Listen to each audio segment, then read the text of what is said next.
Madam Chair, we are now live. You have the floor. Thank you. Good evening to all who are attending this meeting via live stream or via phone. Welcome to the Pitt County Board of Commissioners meeting. I call the Pitt County Board of Commissioners to order. Madam Clerk. Yes, Chairwoman Floyd Huggins. Here. Vice Chair Fitzpatrick. Here. Commissioner Albright. Here. Commissioner Colson. Here. Commissioner McLawhorn. Here. Commissioner Nunnally. Here. Commissioner Ward. Present. Commissioner White. Here. Commissioner Perkins Williams.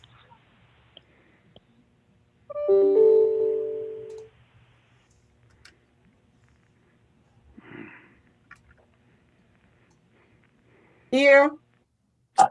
Everyone is present. Thank you. What's going on?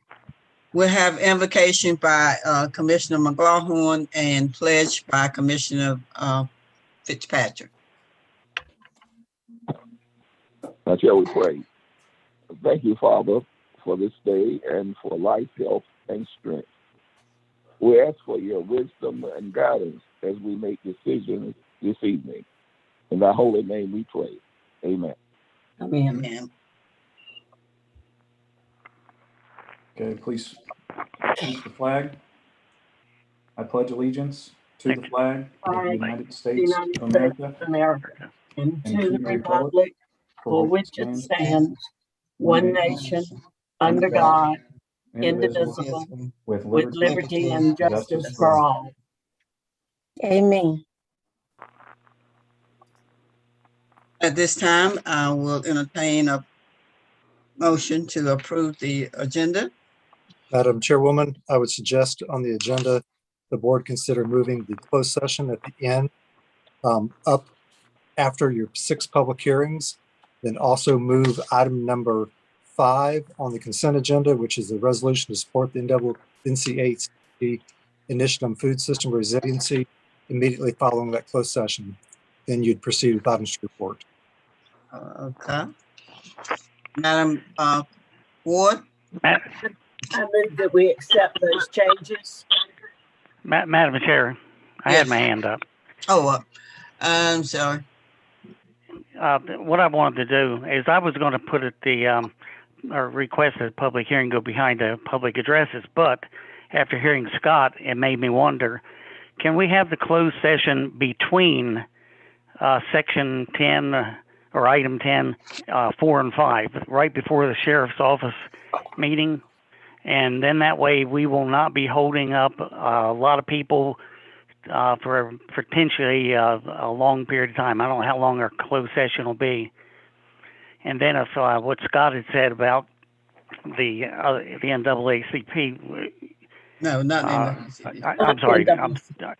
I'm sorry. But anyway, what Scott said is, we can have it when he had suggested. But I just like to make sure that we don't hold a lot of people up. That'll be fine with me if he wants to make that in the form of a motion. Yeah, that is a motion. Okay.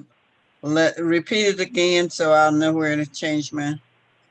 Okay, I'd like to have the closed session moved between item 10, 4 and 5. And that would be right between them, that just be prior to the where the sheriff's the medical contract discussion is going to be. Oh, okay. And then Scott, I don't know where you want to put the other thing, but wherever you want to put it, then You could put the that consent number 5 on the NCACC Food System Resiliency right after your public hearings. Okay. Okay. So that stays, and the closed session is going to go right after contract for lawn care. Is that what you're saying? Yes. Yes. Okay. Okay. We had a motion and a second. Oh, I see Chris Nunnally's hand, Commissioner Nunnally's hand. I was just going to second. Oh, okay, all right. It's been moved in second that we make those changes to the agenda. Are you ready for the question? Madam Clerk? Yes, and just for the record, was the motion made by Ms. Ward or Commissioner Colson? Did they flip it? I think Yeah, because seconded I had my hand up, and well, if you want to call it a substitute motion, then I made a substitute motion. it. Just say, yeah, you flipped it, Tom. and I seconded I it. flipped it. Okay. Yes, I flipped it. All right, I got it. Chairwoman Floyd Huggins, Yes. Vice Chair Fitzpatrick, Yes. Commissioner Colson, Yes. Commissioner Albright, Yes. Commissioner McLawhorn, Yes. Commissioner Nunley, Yes. Commissioner Ward, Yes. Commissioner White, Yes.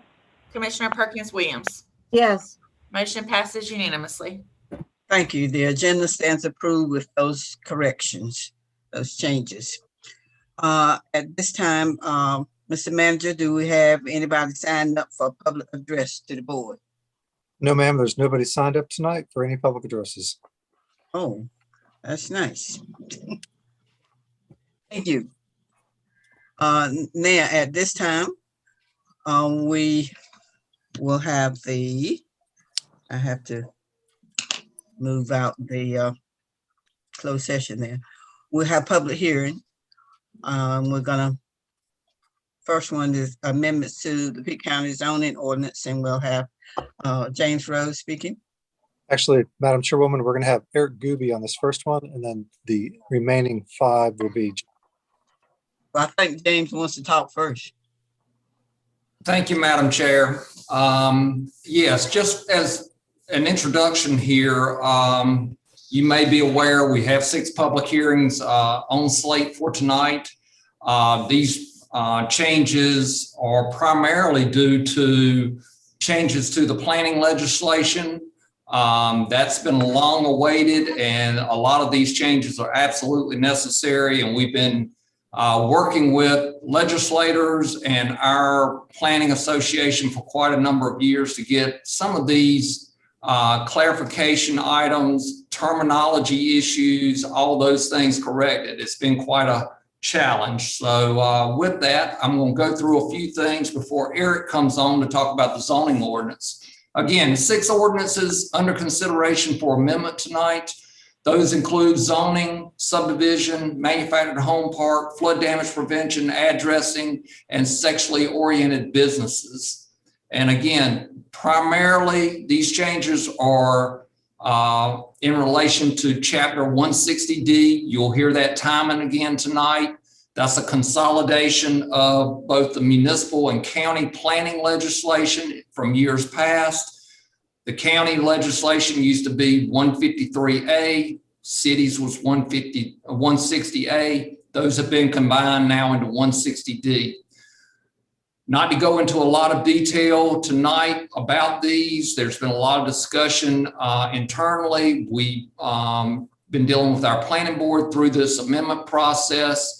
The bottom line here, all these changes are required to be in place by July 1st of this year. So with that, Madam Chair, I'd like to turn it over to Eric Gooby. He'll go through the zoning amendments, and I'll come back on for the remaining 5 changes to those other ordinances. Thank you.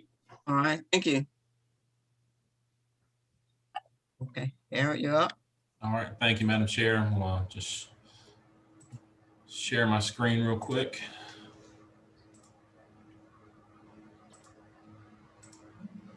Okay, hope everybody can see that. What I'm presenting is the amendments to the Pitt County zoning ordinance, and what you'll kind of see through this presentation and through the rest of them, the zoning ordinance was the one that was most affected by these changes to the general statutes. We are proposing a significant number of changes. At the same time, we're also proposing some additional amendments that are not related to 160D. We felt like this was the most appropriate time to sort of take this time to clean up some things in the ordinance and kind of make some clarification and consistency edits, as well as to make a few edits to some things that were of particular concern to us as staff.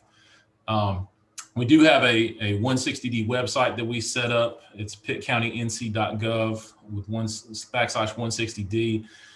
And the copies of those ordinances, as well as the summaries of all the amendments that you have in your packet, those are all available on that website for review. As it pertains to 160D, I'm not going to go into a huge amount of detail about these because it is a lot of information. But just in terms of what has to be changed in our ordinance, the first that you see there is one that pertains particularly to this board, related to conditional use permits. The statutes have changed the language so that they're no longer referred to as conditional use permits. Everything is considered a special use permit. And as you're aware, the Board of Adjustment currently hears special use permits according to our ordinance, while this board hears conditional use permits.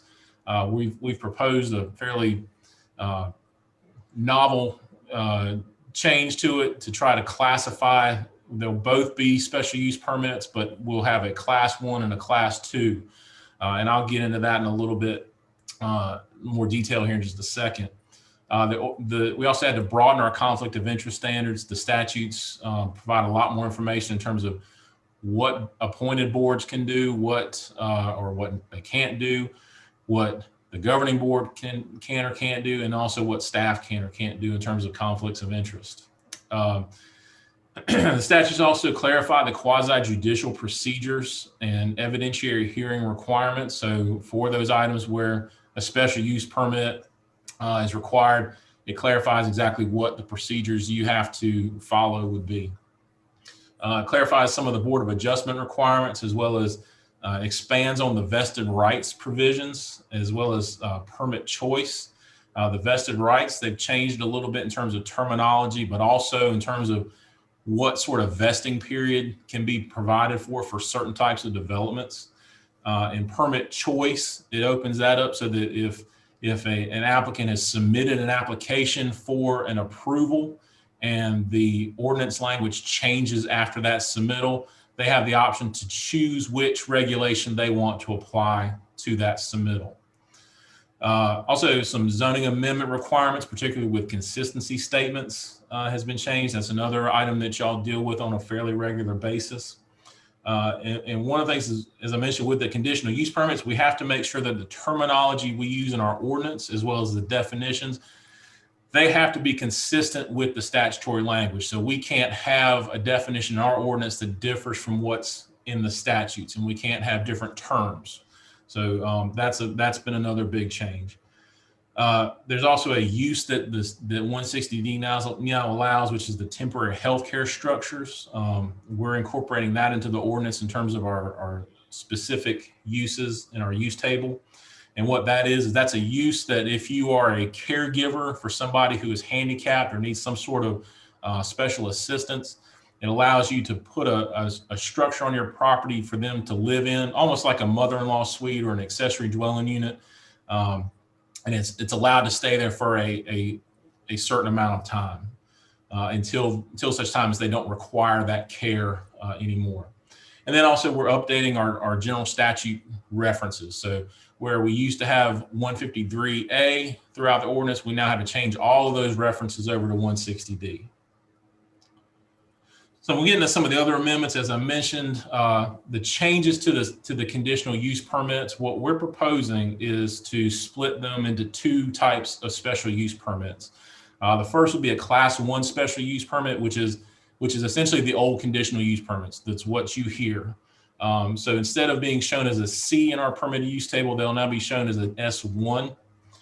Those will continue to come to this board following those same procedures. And you see the list of the uses there. And then in terms of the special use permits that we currently have that go to the Board of Adjustment, our proposal is to change those to a class 2 special use permit. So those will be shown as an S2 in our permitted use table. And those will continue to be heard by the Board of Adjustment. Now, some of the changes that we are proposing is to take a couple of those conditional use permits and bring those over to the Board of Adjustment. Those are the daycare centers, the daycare facilities, and wedding event facilities. And the reasoning behind that is because with the conditional use permits, The ordinance sort of defined those as the types of uses that are maybe controversial or may have some kind of impact on neighboring properties, or has some sort of expenditure of public funds.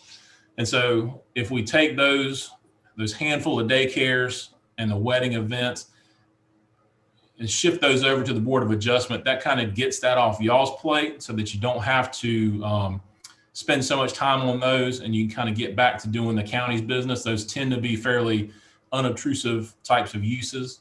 And then some of the other special uses that the Board of Adjustment also hears tend to be ones like the manufactured home parks, shooting ranges, sexual oriented businesses. Those also have their own standalone ordinances as well. So those will continue to go to that board. We're making some more amendments to our table of permitted uses. One is we're going to add a column that cross-references Section 8 of the ordinance. That's where we have our development standards. So it's just a little bit easier to find some of those references or those requirements in that section. And then just doing some cleanup work on the table. As we made these changes, as I said, there was a lot of things that we found just weren't right or that didn't match up. Some of them, we had standards in Section 8 for uses that weren't in the use table. So we made sure we made those changes. So we're adding some of the ones like manufactured home in the R40 district, the new temporary healthcare structure, that's that new use I mentioned. And then also landfill, sanitary solid waste. So we had a definition for that, but we didn't have that in our table. And then just trying to amend some of the other uses in the table so that it matches up with those requirements in Section 8. And you see those uses there. There was golf driving range, fire station, emergency medical service, outdoor theaters, solid waste disposal. And then the one change we are making or are proposing to make is radio, television, or communication tower over 60 feet in height. That's our cell towers. And so they were previously only allowed in a certain amount of districts, but with the types of technology that we're seeing with cell towers and the fact that they're pretty much a utility almost, we feel like it's appropriate to allow those in all our districts and have those standards apply. And then likewise under Section 8, we had items in there that didn't quite match up with the table. Heavy construction contractors, adding that to the contractor uses and clarifying where those are allowed. The daycare uses, making sure that that's consistent with the table. And then clarifying farm supplies and equipment. We had clarifying between a retail trade of farm supplies and then also the wholesale trade. So it's a difference of where they are in that table. Then golf driving range, landfill, sanitary solid waste, and then private campground RV park.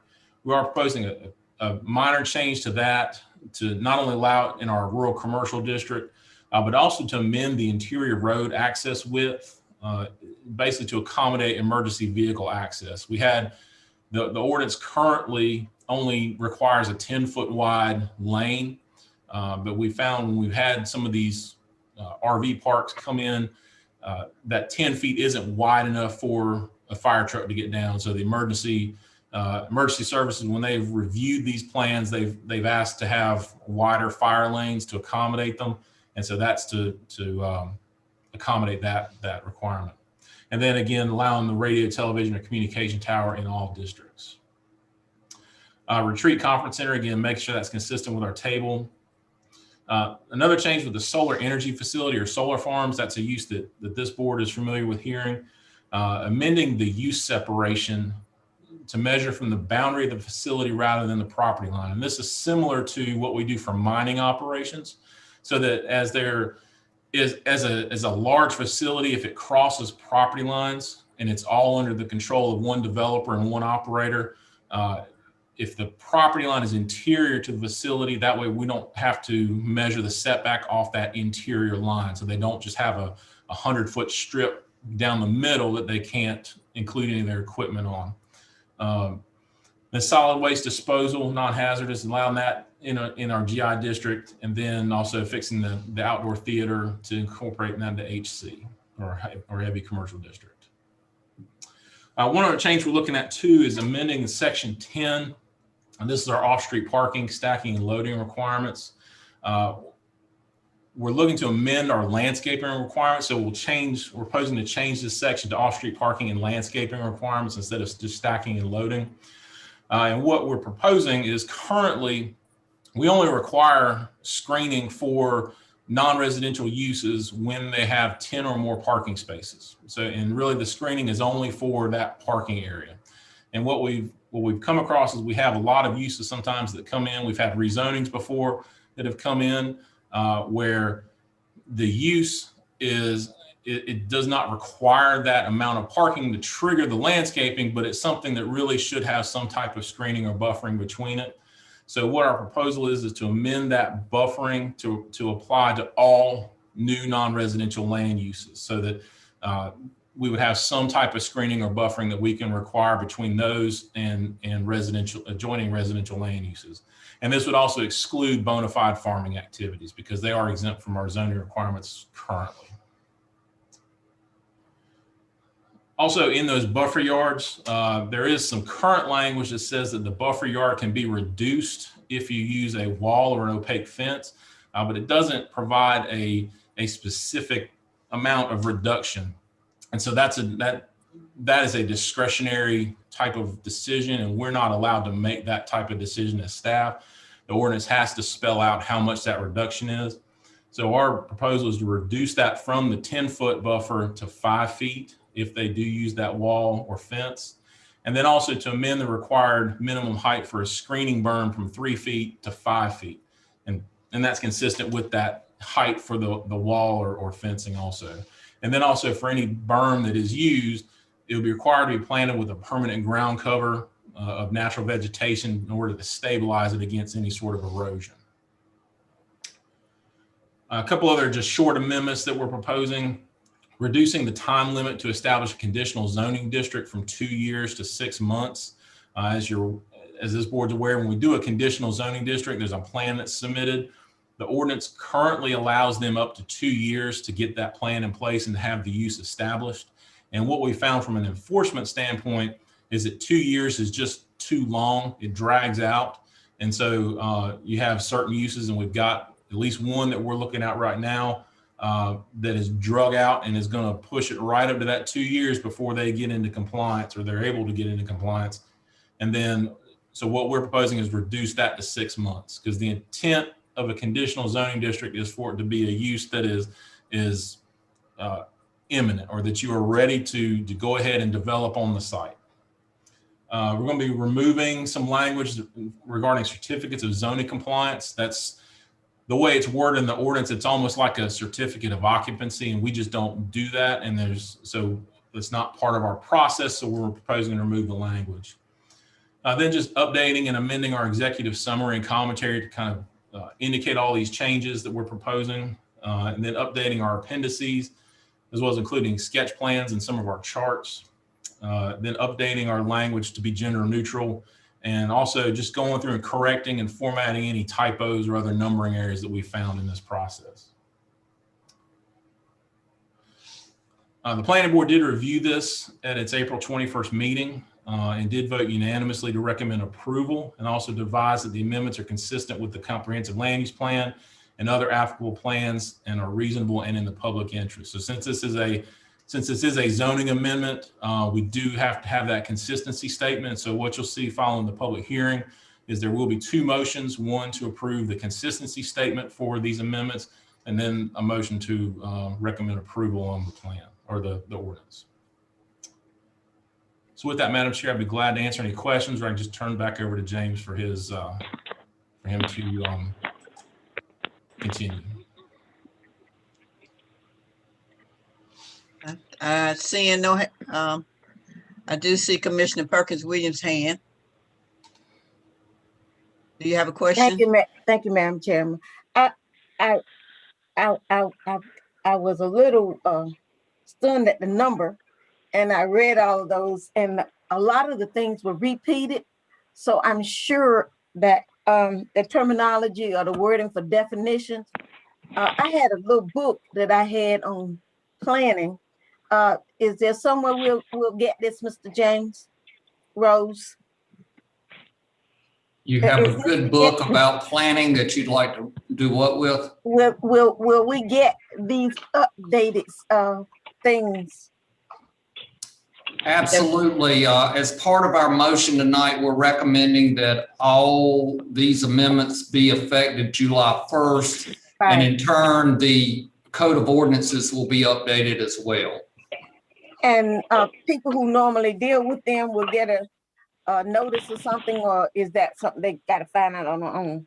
Actually, Commissioner Perkins Williams, we already notified, especially for these first 3 development ordinances, the development community, those being primarily the surveyors and engineers that are most accustomed with dealing with these regulations. We've advised them that the draft ordinances are already available. We notified them, also notified them about the public hearing tonight. And so they're already aware these changes are coming. It's just a matter of the effective date of July the 1st, if that's deemed appropriate tonight. Right. I read this on one of the pages. It says something about we will get an ordinance book to update the historical notes and everything else. And so that is correct. Your county ordinance book will be, and it's online now, but that will be updated as part of this process. I'm old fashioned. Does it mean, how many pages is it? I'll defer to Janice because your Code of Ordinances is not just the planning ordinances. They're everything from animal control to solid waste as well. So it's a tremendous large volume of pages if you're looking for the complete document. Forget it. Thank you. Because I do have something that can give me some idea about something. Thank you, Mr. Rose. Yes, ma'am. Madam Chair, if you'd like, our proposal tonight is to go through all the staff reports, and the remaining 5 are fairly short compared to what Eric just did. Have one public hearing and then go through the motion. So if you'd like, I'll go ahead with the subdivision ordinance. Thank you. I was thinking just that. Oh, is there another question? Yes, Madam Chair, I thought I raised my hand. Okay.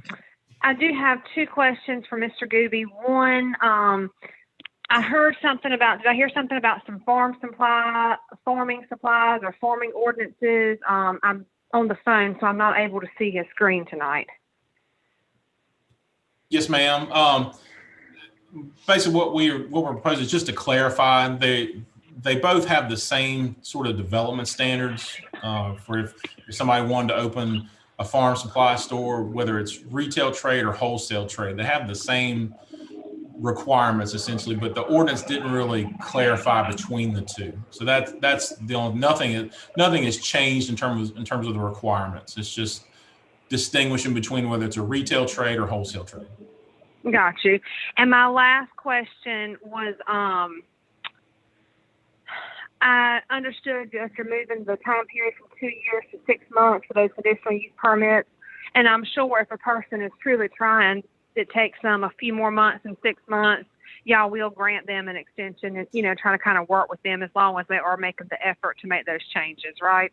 Absolutely. We'll be glad to work with them. It's just a matter, we've got one case currently right now that has been sort of a thorn in our side, where he has submitted a site plan. A site plan's been approved, but he is not making any effort to move towards getting that into compliance or developing in accordance with that plan. And it's sort of become an eyesore. But the way the ordinance is written, we don't have the enforcement ability or the ability to go after him and enforce that until that 2-year period is up. And so, so we'd like to try to shorten that time frame to kind of make sure people are complying in a more timely manner. Gotcha. As far as the rest of the stuff, it's not necessarily a lot of changes. It's just more specific language to what you already have, correct? That's correct. Yes, ma'am. Okay. Thank you so much. You're welcome. Thank you. Okay. All right.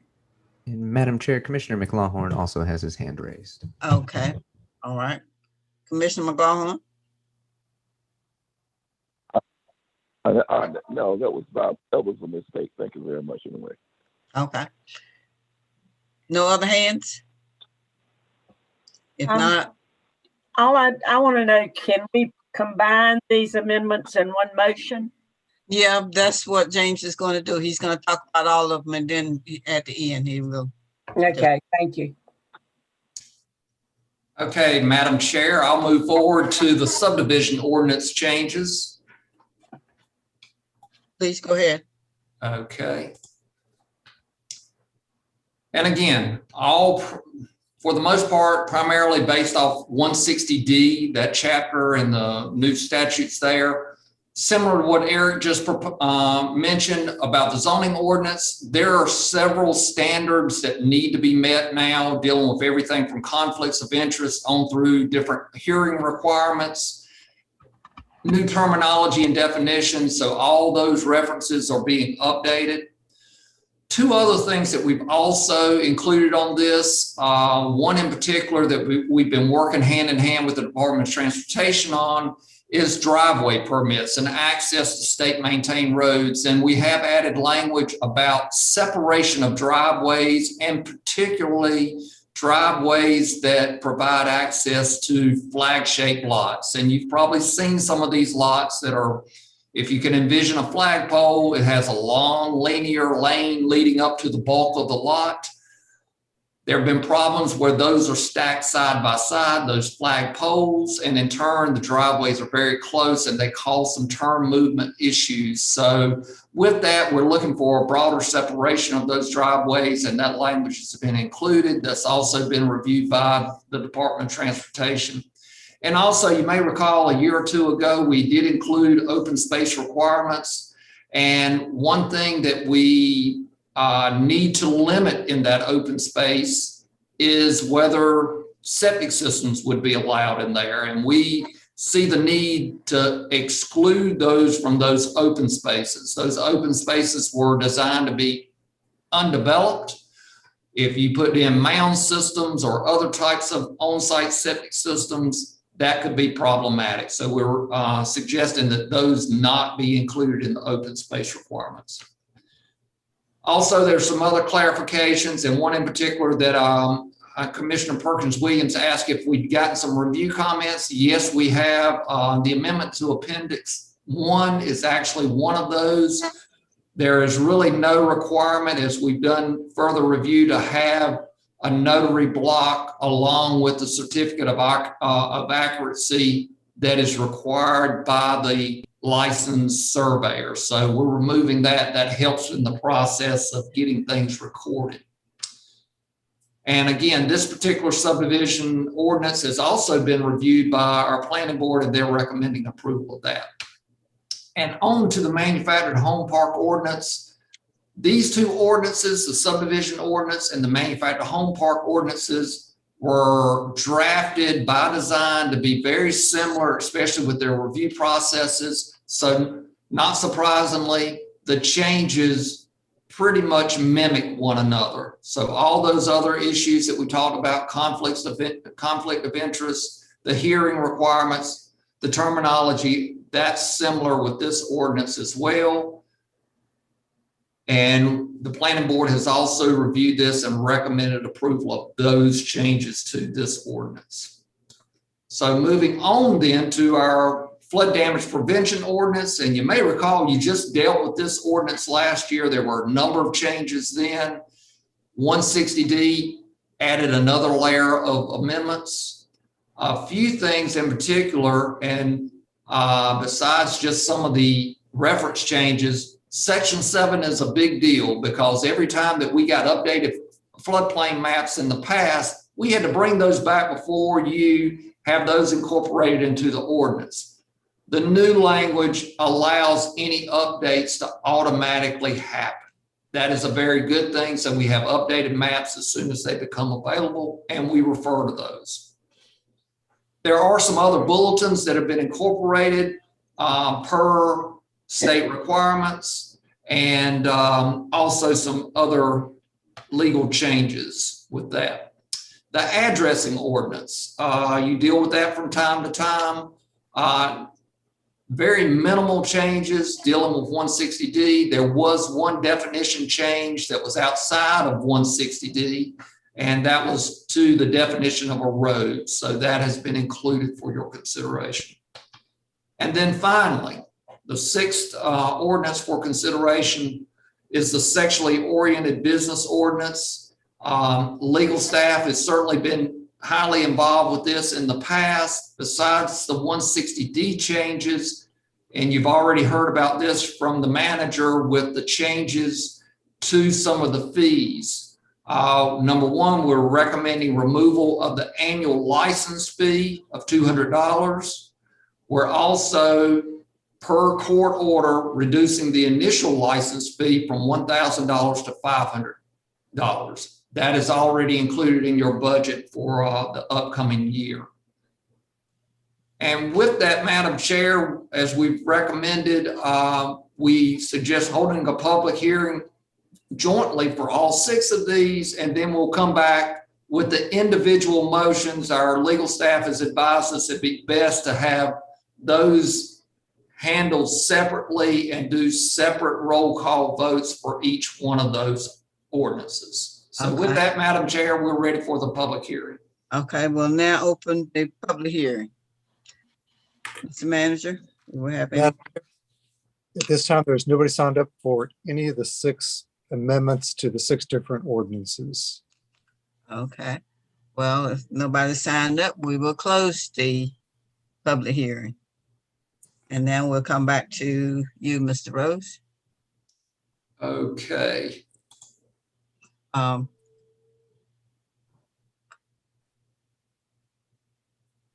Mr. Rose. Yes, ma'am. I was waiting for the chair to recognize it's all right, you know. I want, because subdivision and mobile home parks are on the agenda. And I know there's going to be one question out in the public about it. What about the, and roads were mentioned, ROAD. None of these changes has anything to do with that. Is that correct? No, ma'am. These changes, we are not talking about any way of changing standards for either manufactured home park roads or for subdivision streets at this point. That was my question right there. Okay. Now. Okay, Madam Chair, if you'd like, we do have our, Eric has mentioned for our zoning ordinance amendments, there are specific motions that need to be made and considered. First, of course, the consistency statement in motion number 1, and then approval of those amendments with an effective date of July the 1st and the update of the ordinance book itself. So that is for your zoning ordinance amendments. Oh, okay. So are you going to read the motion that we should make, or? Can you see that on the screen currently? Yes, yes, okay. I can. I'll be glad to read it if you'd like. Okay, go ahead. And I cannot see hands raised to make the motion, so. I'm ready to make a motion. I don't know. I can't find my hand raising. Well, I can't see them anyway. Okay. Staff will have to assist me here. But okay. we have seen this and read it. It's in our, if I understand it correctly, but we're going to have to make a motion for each one of the 6. Is that correct? That's correct. Yes. Well, if it's appropriate, I'd like to make a motion that we accept the first amendment that for the Pitt County zoning ordinance. Okay. Perkins Williams has her hand up. Okay. Commissioner Perkins Williams, you want to second that? That's exactly what it's for. Okay. I didn't want you reading it. Okay. All right. It's been moved and second that we approve the First Amendment as presented. Are you ready for the question? Yes, ma'am. Madam Clerk. Chairwoman Floyd Huggins. Yes. Vice Chair Fitzpatrick. Yes. Commissioner Albright. Yes. Commissioner Colson. Yes. Commissioner McLaughlin. Yes. Commissioner Nunley. Yes. Commissioner Ward. Yes. Commissioner White. Yes. Commissioner Perkins Williams. Yes. Motion passes unanimously. All right, we'll move right along to the second amendment, and that is on the subdivision ordinance. And we're going to take the staff recommendation, entertain a motion. Motion to approve. I second it. Okay, it's been moved and second that we approve the amendment for subdivision. Are you ready for the question? Madam Clerk? Chairwoman Floyd Huggins, Yes. Vice Chair Fitzpatrick, Yes. Commissioner Albright, Yes. Commissioner Colson, Yes. Commissioner McLawhorn, Yes. Commissioner Nunley, Yes. Commissioner Ward, Yes. Commissioner White, Yes. Commissioner Perkins Williams. Yes. Motion passes unanimously. Thank you. Next one is the manufactured home park ordinance. We'll take staff recommendation. Entertain a motion. Madam Chair, if it's okay, I do have one question before this motion passes on the manufactured home park. James, are you changing the septic tank regulations on the manufactured home parks or the subdivision? I know you said that some of those were the same, or is that pretty much staying the same for the manufactured home park? There are no changes to the regulations on septic systems other than in the subdivision ordinance, not allowing those septic fields to be placed in the open space required. Okay, thank you. Motion to approve, Madam Chair. Okay, thank you. Second. Okay, it's been moved in second that we accept staff recommendation on the manufactured home park ordinance. Are you ready for the question? Madam Clerk? Chairwoman Floyd Huggins, Yes. Vice Chair Fitzpatrick, Yes. Commissioner Albright, Yes. Commissioner Colson, Yes. Commissioner McLawhorn, Yes. Commissioner Nunley, Yes.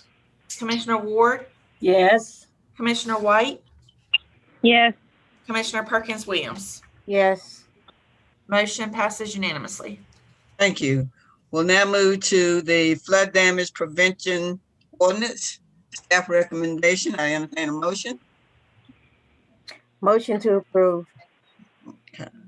Second it.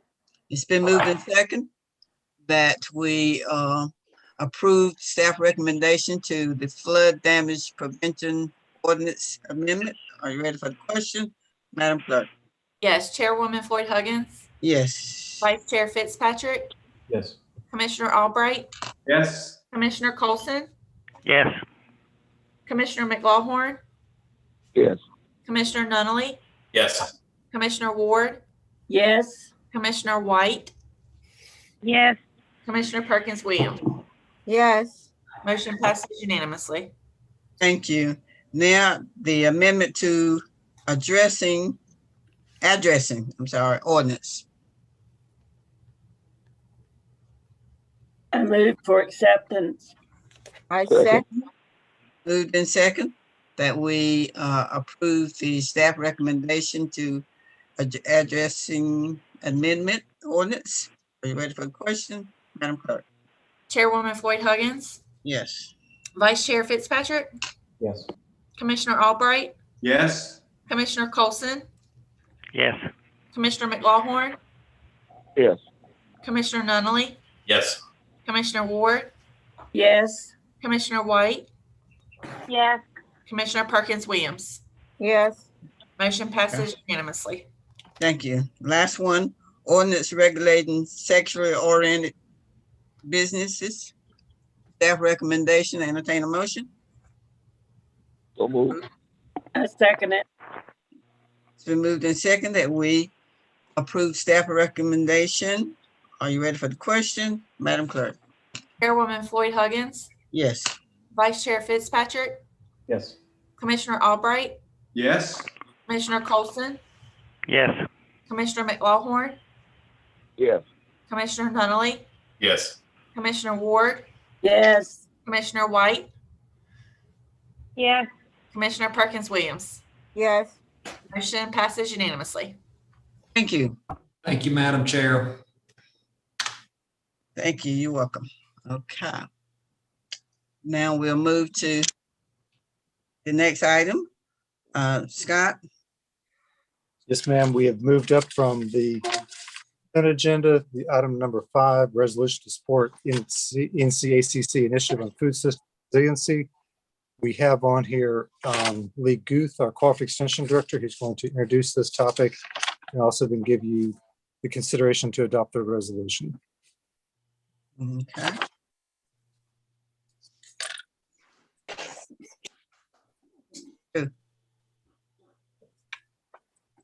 All right, folks, if you'll give me just a minute to get my screen shared with you.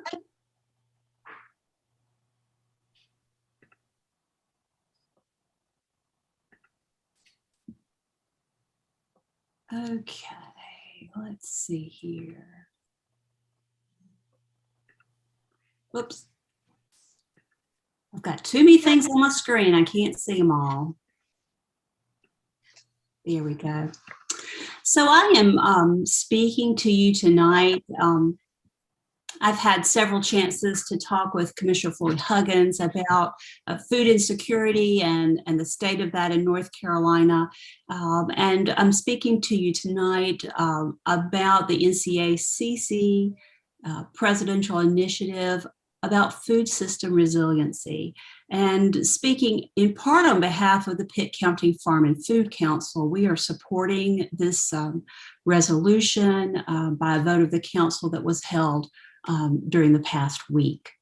I want to share with you a couple of details. I'm sure you've seen the resolution, but I want to give you some statistics. And if you look at the national information, in the United States, poverty is a family of 4 making $26,500 a year. That's a national average. In North Carolina, let me back up. That is the standard for how the United States measures poverty level, family of 4. In North Carolina, we are 11th in the nation for food insecurity of our children. That's at 19.3% of North Carolina's children are food insecure. And when we look at Pitt County, we are one of 384 counties nationwide who are considered to be in persistent poverty. And that means that at least 20% of our citizens are in poverty, and we've seen that for 3 decades. That's a long time. But the other thing that we know, and this is what's so different about food insecurity and poverty, while they go hand in hand, they're not the same. So I want to show you some information about food insecurity. It is being without reliable access to sufficient quantity of affordable, healthy food. That's food insecurity. And here in Pitt County, the latest statistics, 16.10% of Pitt County residents are food insecure. That's over 28,000 people here in Pitt County. And in Pitt County, our children, 21.2% of Pitt County children are food insecure. That's over 8,000 children do not have a reliable access to sufficient quantities of affordable or healthy food. And if just to kind of give you a perspective, that's higher than the state average. That's higher than the national average, what we see here in Pitt County. I can tell you that in terms of our congressional districts, those numbers are terrible, and we're the shining light in our congressional districts, but we're too high. We're too high. So I want to show this to you when we talk about, again, food insecurity, people that are hungry. SNAP, the Supplemental Nutritional Assistance Program, what we used to call food stamps. It's called SNAP. And it's that fail-safe that the federal government has in place to keep people from starving and to give them a food safety net. And what we see nationwide is that 130% of poverty, about 49% of people who qualify for SNAP are at that level of income. 19% of people who qualify for SNAP are 130 to 185% of poverty. And just so you know, 185% is about $40,000 for a family of 4. And then we have, and you all are showing up on my screen, so I can't see my whole slide. 32% of the folks that qualify for SNAP are at 185% of poverty. In Pitt County, that number is important. There are 20% of our food insecure folks in Pitt County are above that in their income. So you might not be able to immediately think about what kind of situation that is, but think about during the pandemic, a family of 4 and one parent loses a job. A family of 4 where one person has a critical chronic illness. A family of 4 that their housing expenses to get their kids in the school district they need, or in a neighborhood where they feel safe, may put their housing cost above 1/3 of their income, even higher, and that really limits the amount of money that you have available for food and basic needs. Think about the last week, folks, with gas situations going on. How many people were impacted there because they couldn't walk to a grocery store, and the only way they had to get to food was to drive there. And if they were unable to fill their tank with gas, certainly can be impactful there. So the last piece I want to show you briefly is there is, and again, you all are showing up where my controls are. There we go. I want to show you this map. This is the map that's referenced in the resolution. This is Feeding America's map, the meal gap. And I want to take you and show you this so that you can look at it as well on your time. Okay, so here is the map. And you can see the United States. I want to look at overall food insecurity, and that's what we're looking at. That's the United States. And the darker green shows the higher rate of food insecurity. If you bring your cursor right here over North Carolina, there you can see the data. 14% in North Carolina, food insecure. Estimated people among the food insecure, they're saying 28% of North Carolinians who are food insecure don't even qualify for SNAP, but they're hungry. The average meal cost in North Carolina, $2.92, $2.92, just under $3 for a meal on average. And the additional money that we would have to meet that food need, $719 million. It's a big need. It's a big need. So I want to show you how you drill down in this tool. I'll take us right here to home. There's our Pitt County information. 16.1% food insecurity rate. 20% of our folks are above SNAP or other nutrition programs, and they're food insecure, and they are at 200% of poverty. They're making $52,000 a year for a family of 4, and we still have folks that are food insecure. It's stunning information, I think.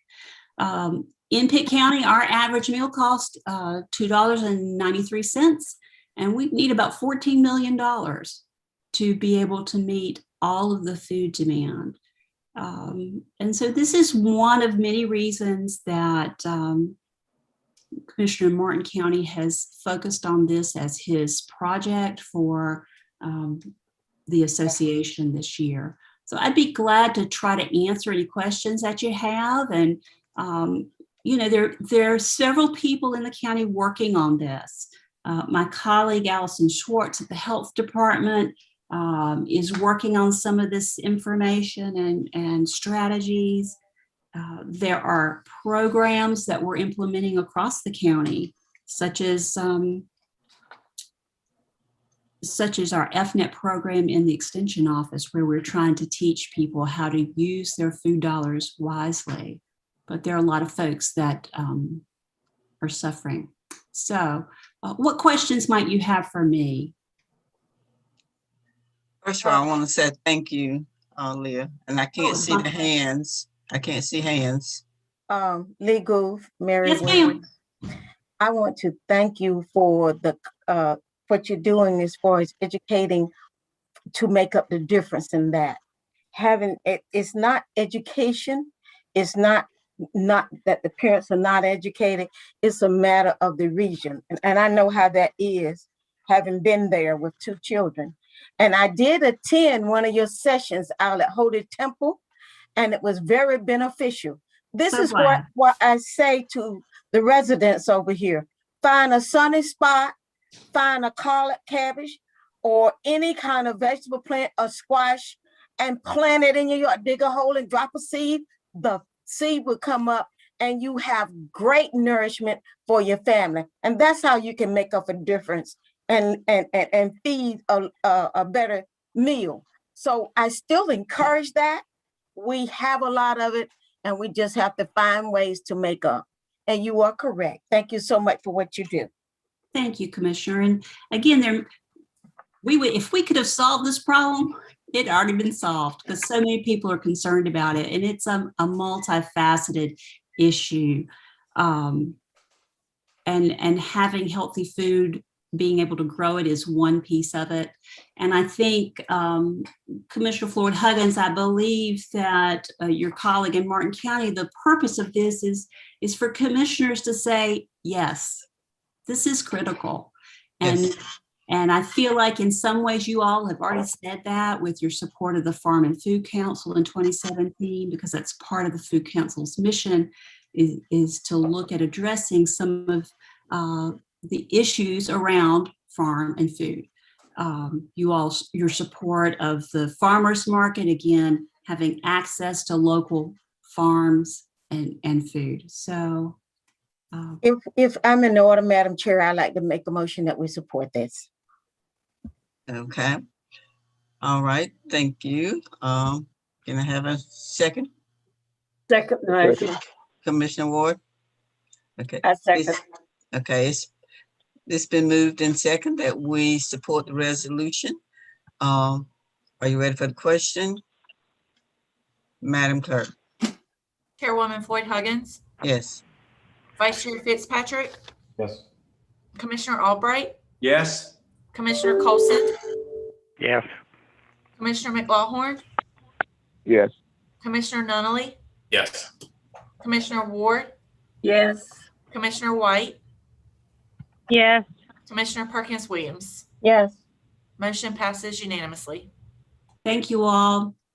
Thank you for bringing this to us because I just want us to realize that food insecurity is real here in Pitt County. It is. Thank you for asking me to participate. Thank you. All right. I believe we moved to items for report. And Scott, do we have Trillion ready? Yes, we have Dave Peterson. Should be here on the Zoom telecast. Good evening, everybody. Thank you for allowing me some time this evening. And I know I have a short period, so I'll jump right into this. I first want to thank Commissioner Floyd Huggins and Deborah Herring, who both serve on Trillium's Regional Advisory Board. And they continue to help Trillium to help other individuals accessing services and support. So And I'm going to go through this fairly quickly. So the one thing that I'm going to hit on pretty much tonight is the Medicaid transformation changes, but I'll hit on these other topics of who we are and end with the county data. So next slide. Basically, Trillium covers 26 counties. We're an agency that oversees companies that provide mental health, developmental disabilities, and substance use services to those throughout our catchment area. We have about 58,000 people that we serve every year, 70% of them with a primary diagnosis of mental health, 20% with a diagnosis of substance use disorder, and about 10% with intellectual and developmental disabilities. Our budget last year was over $475 million, and we cover the smallest county in the state, Terrell County, and our largest county is New Hanover. Next slide. This is just quickly our map, what you've seen over the years. The only changes on this map that happened 2 years ago, Columbus County decided to join us, and 4 years ago, Nash County decided to join us. And obviously Pitt County is in that central region, which I'm the central regional director for. Next slide, please. So here's the big changes. And if you don't take anything away from my presentation tonight, please take this away. About 2 years ago, the state Department of Health and Human Services and the legislator decided to change who is going to be covering Medicaid individuals. All right.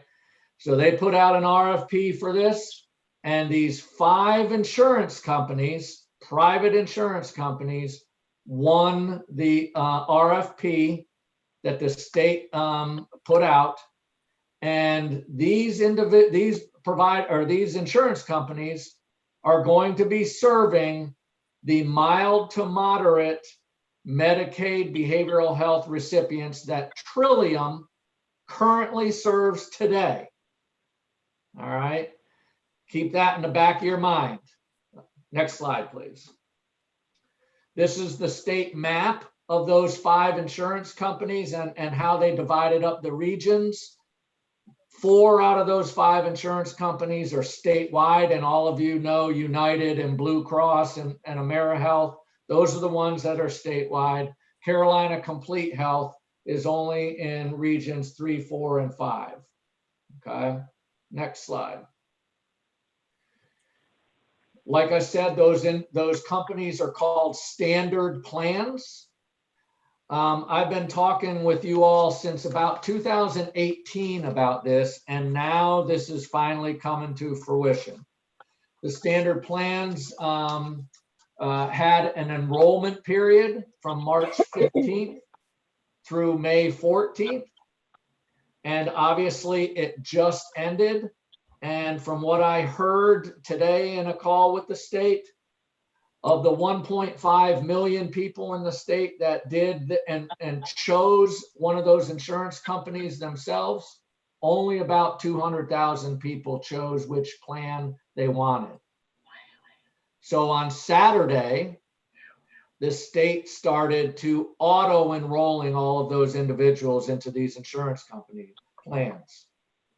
On July 1, the people that we serve today that are low to moderate risk, they will all be moving over to those 5 insurance plans. Trillium will no longer be serving them. Next slide. The term tailored plan, I've talked with you over the past couple of years. The state decided right now there are 7 of us, and the North Carolina Association of County Commissioners recommended to the state that they not rearrange the map, but in legislation, they did say there could be 5 of us, 6 of us, or continue to stay the same at 7 managed care organizations. What we will continue to do is manage the high risk, high cost individuals that have mental health, developmental disabilities, and substance abuse.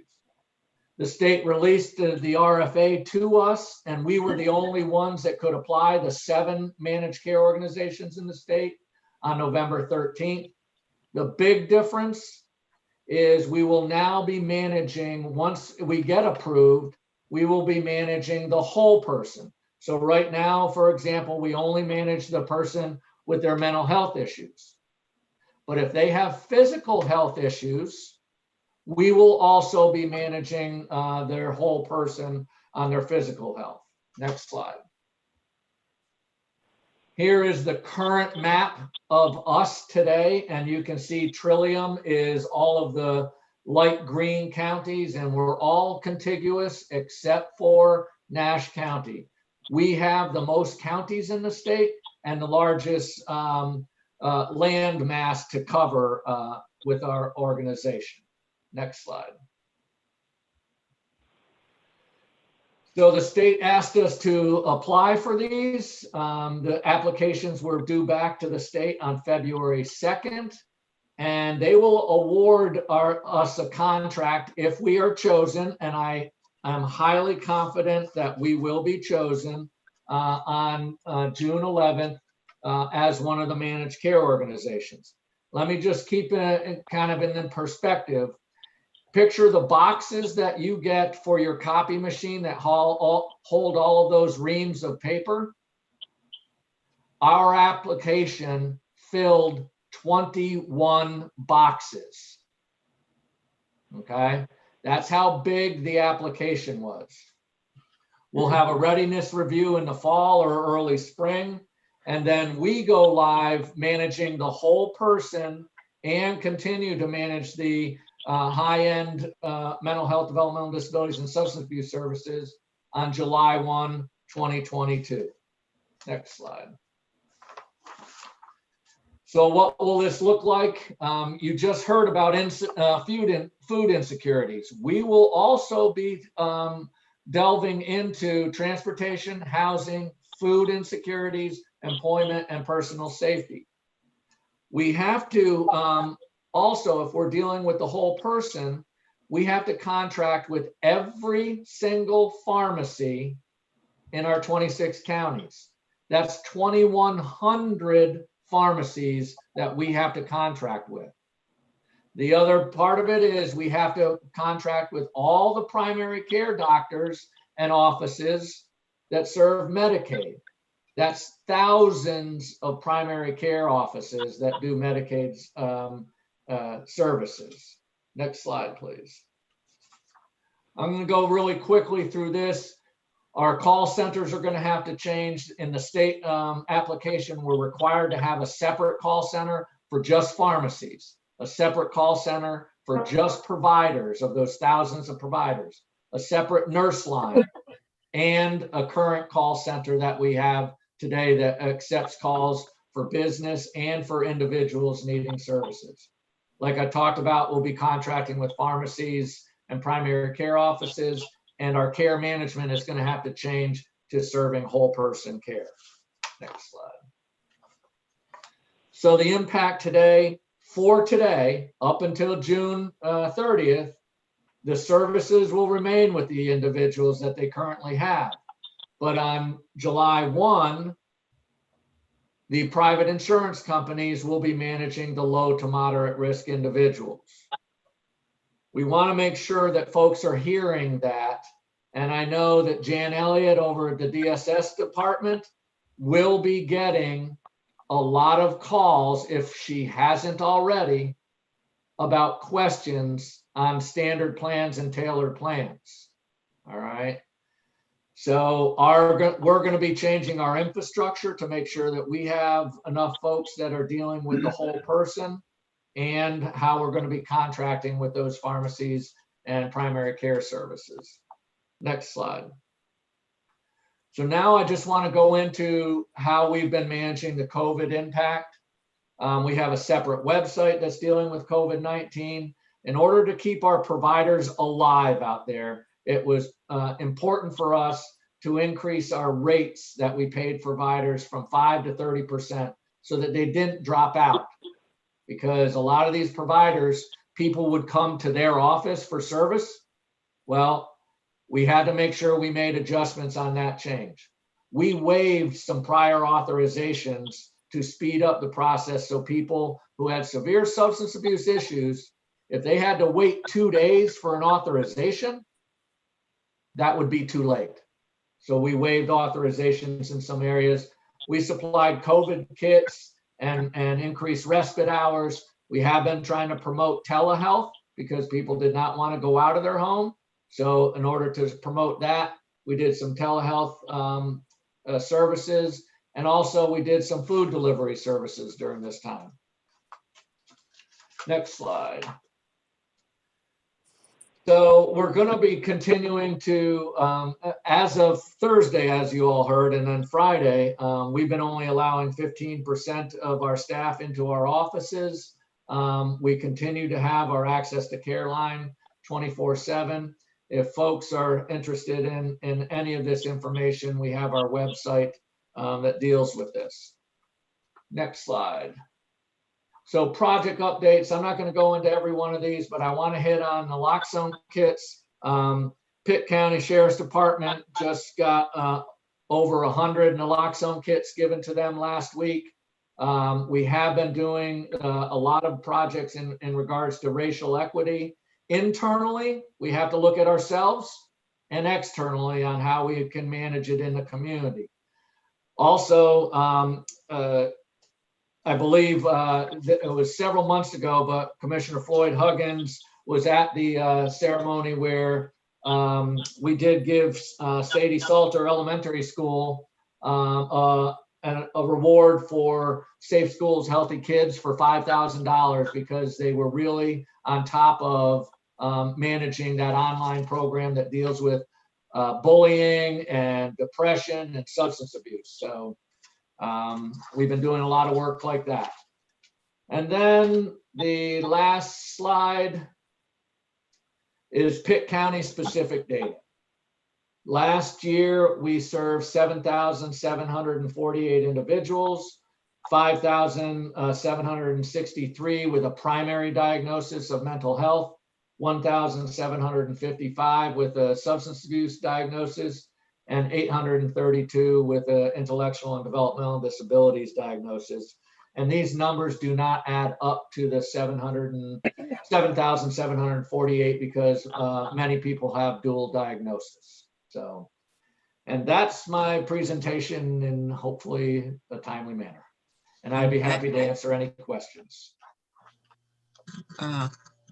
Don't see any hands, but Dave, I really want to thank you for coming and bringing this information to us, letting us know the changes that's going to be coming about with Trillion, with the Medicaid transformation. So I'm sure it's going to affect your budget too, having to treat the whole person. So. Yes, thank you. And if folks need any follow-up questions afterwards, I'm always available. So, thank you. Thank you. All right. We'll go to the next person, Scott, I believe is Ollie on the Arts Council and Emerge. Yes, ma'am. All right, thank you so much for having me here tonight.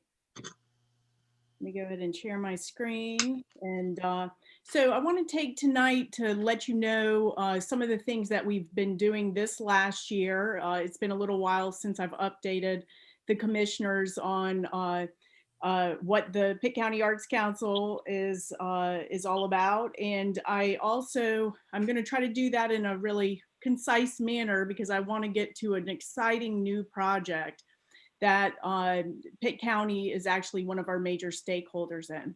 And I know we have a few commissioners that can't see the screen, so I'd be happy to share my presentation with you because I'm all about images. Okay, so as a couple of you will recall, because you were on the commission back in 2009, Pitt County didn't have a local arts council for over a decade. And the North Carolina Arts Council and the Emerge Gallery Board of Directors and community stakeholders worked together to designate the Pitt County Arts Council at Emerge as Pitt County's local arts agency.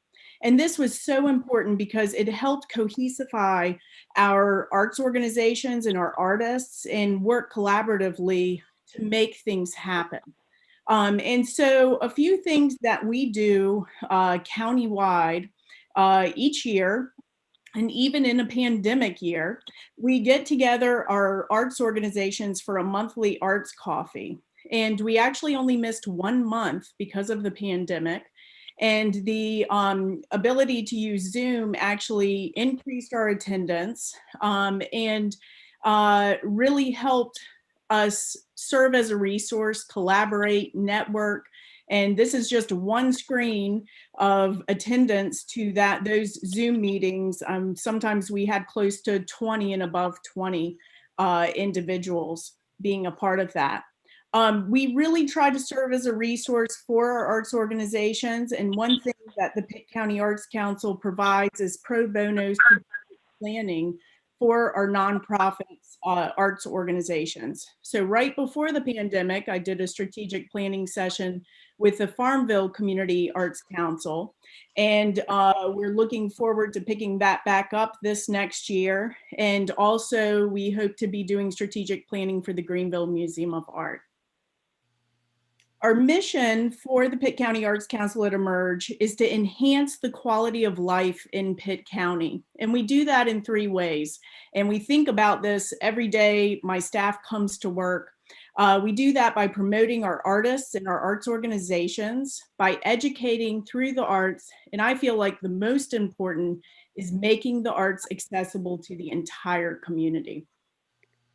So some things that we were still able to do, and we actually, other than having to change our classes to Zoom, we really kept up with many of our initiatives, which one is the countywide artist database, and also our cultural arts calendar, which is countywide. And although those events did dwindle a bit until we got the hang of virtual events, we're excited now that we're having more face-to-face events.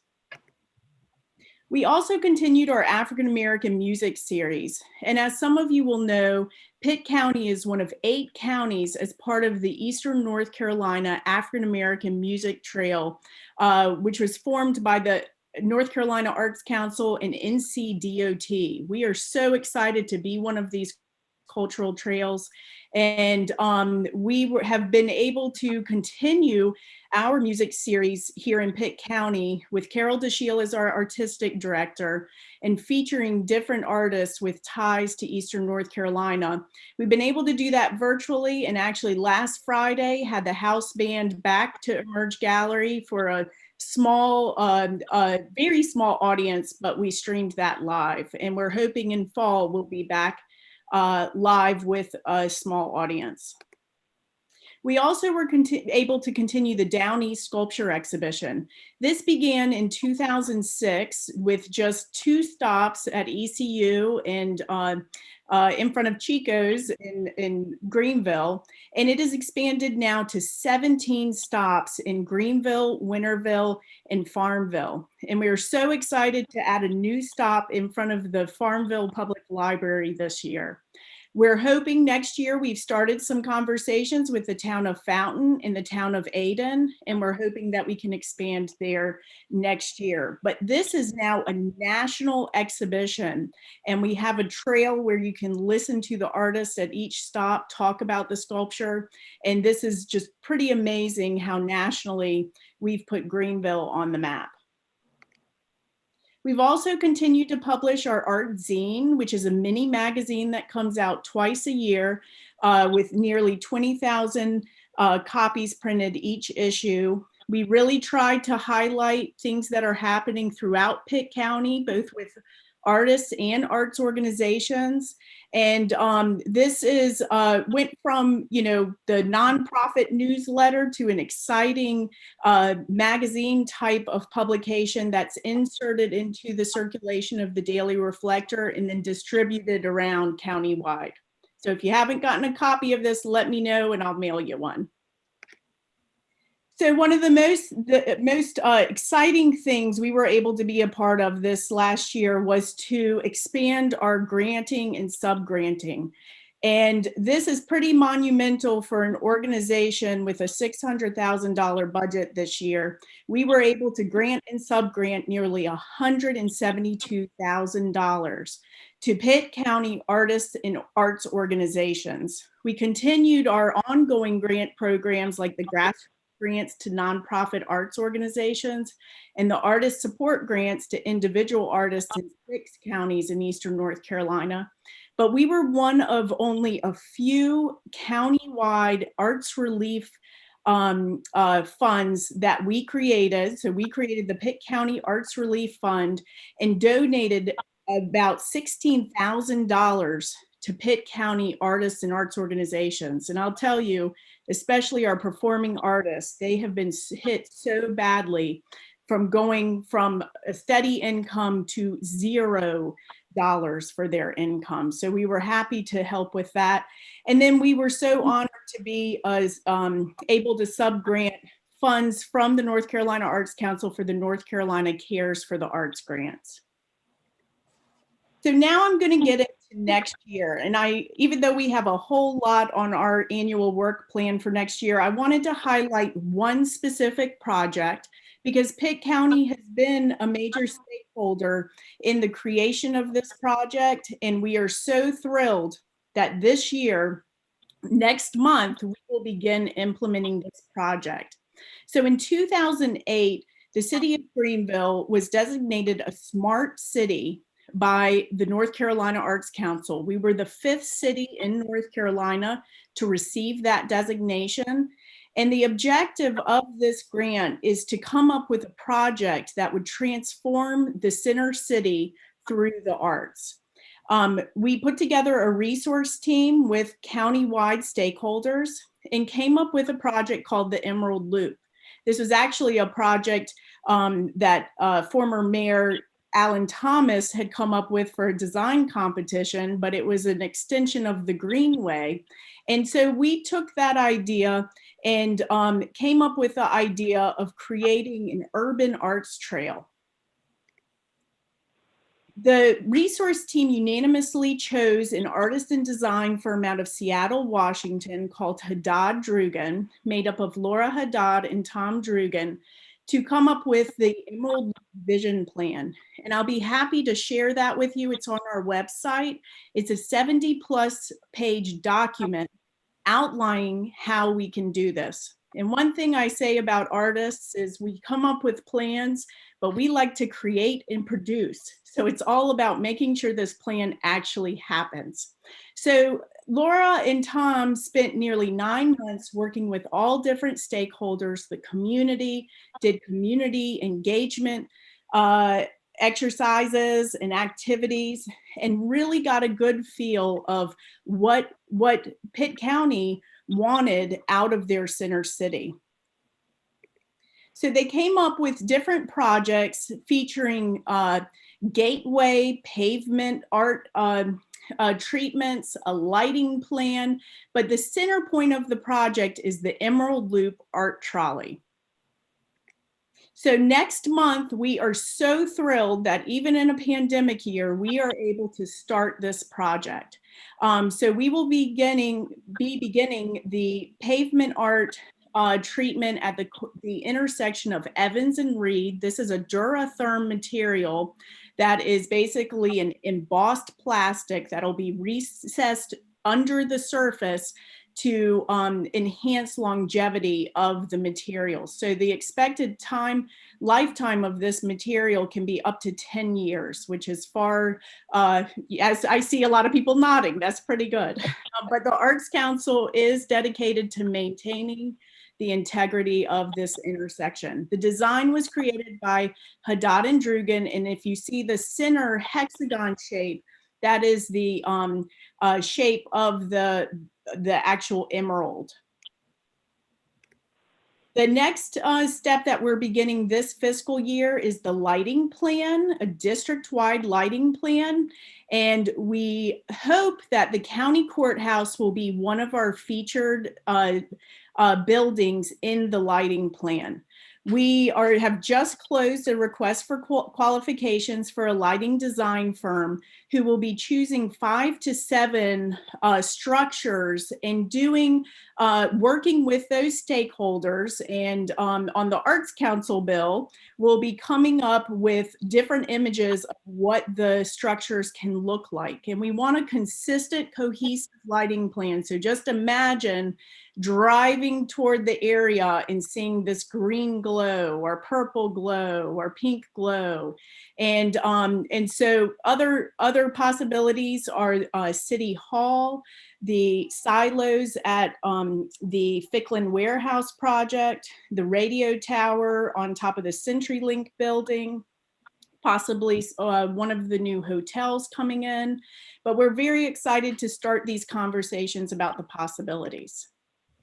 Also, the wonderful combination of different projects. And I think that is what is so special about the Emerald Loop. We all have seen master plans here, plans coming out every different direction and not talking to one another. And our stakeholders involved, we have everybody at the table. So we hope that we can all use this project to enhance our own objectives. And one of those objectives is being part of the African American Cultural Trail. And so the Arts Council is dedicated to figuring out how we can overlap the Emerald Loop route and the African American Cultural Trail. So as many as possible of the stops in or near the center city of Greenville, we hope will be on that route.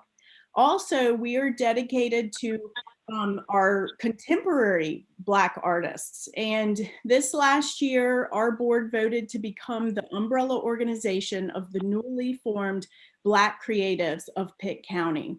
And so we are looking at Albemarle Avenue as one of the highlights of needing collaboration of different projects. So this is the side of the overpass at the end of Albemarle Avenue. And so we'd like to propose a public art project that would be dedicated to our legendary Black artists and musicians, both who've passed and also living and still creating.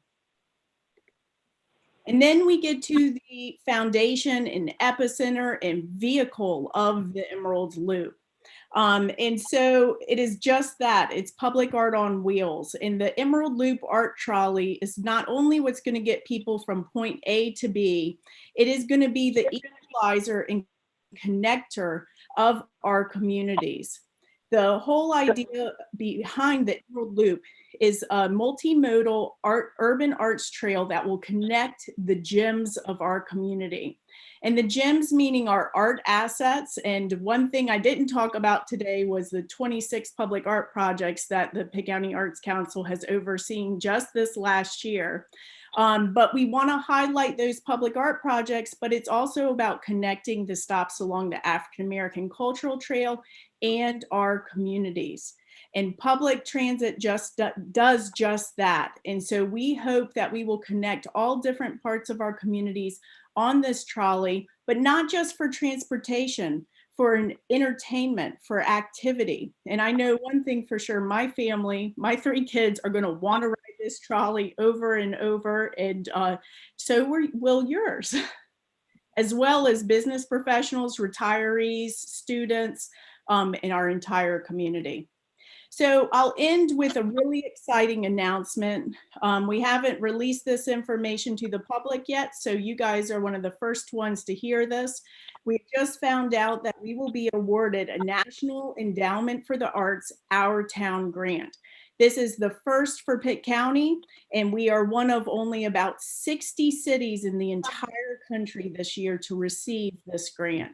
Oh, fantastic. Very excited. And so this adds to our stakeholders, which again, Pitt County has been very supportive of this project, and we hope you will continue to be. And so any other information you'd like to know about the Emerald Loop, I'd be happy to meet with you individually, or any update meetings, we will definitely invite you to.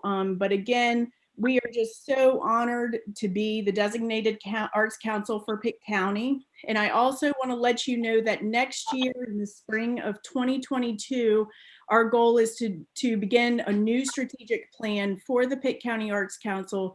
So we would love to have your collaboration in that strategic plan. Thank you. Holly, just thank you so much, and we commend you and your staff for all the fine work that you are doing. It's just exciting what you are doing and what your plans are for Pitt County. Thank you so much. Okay, I don't see any hands for questions, but again, thank you, thank you, thank you. All right. I believe we'll move to the next item. Scott.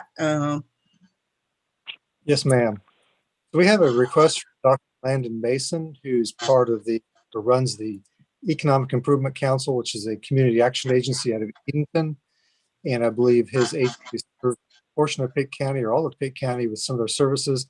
Dr. Mason has asked to appear before the board a short report. Okay. He's on our Zoom call. All right, Dr. Mason. Glad to have you. Thank you, Madam Chair. Can you hear me?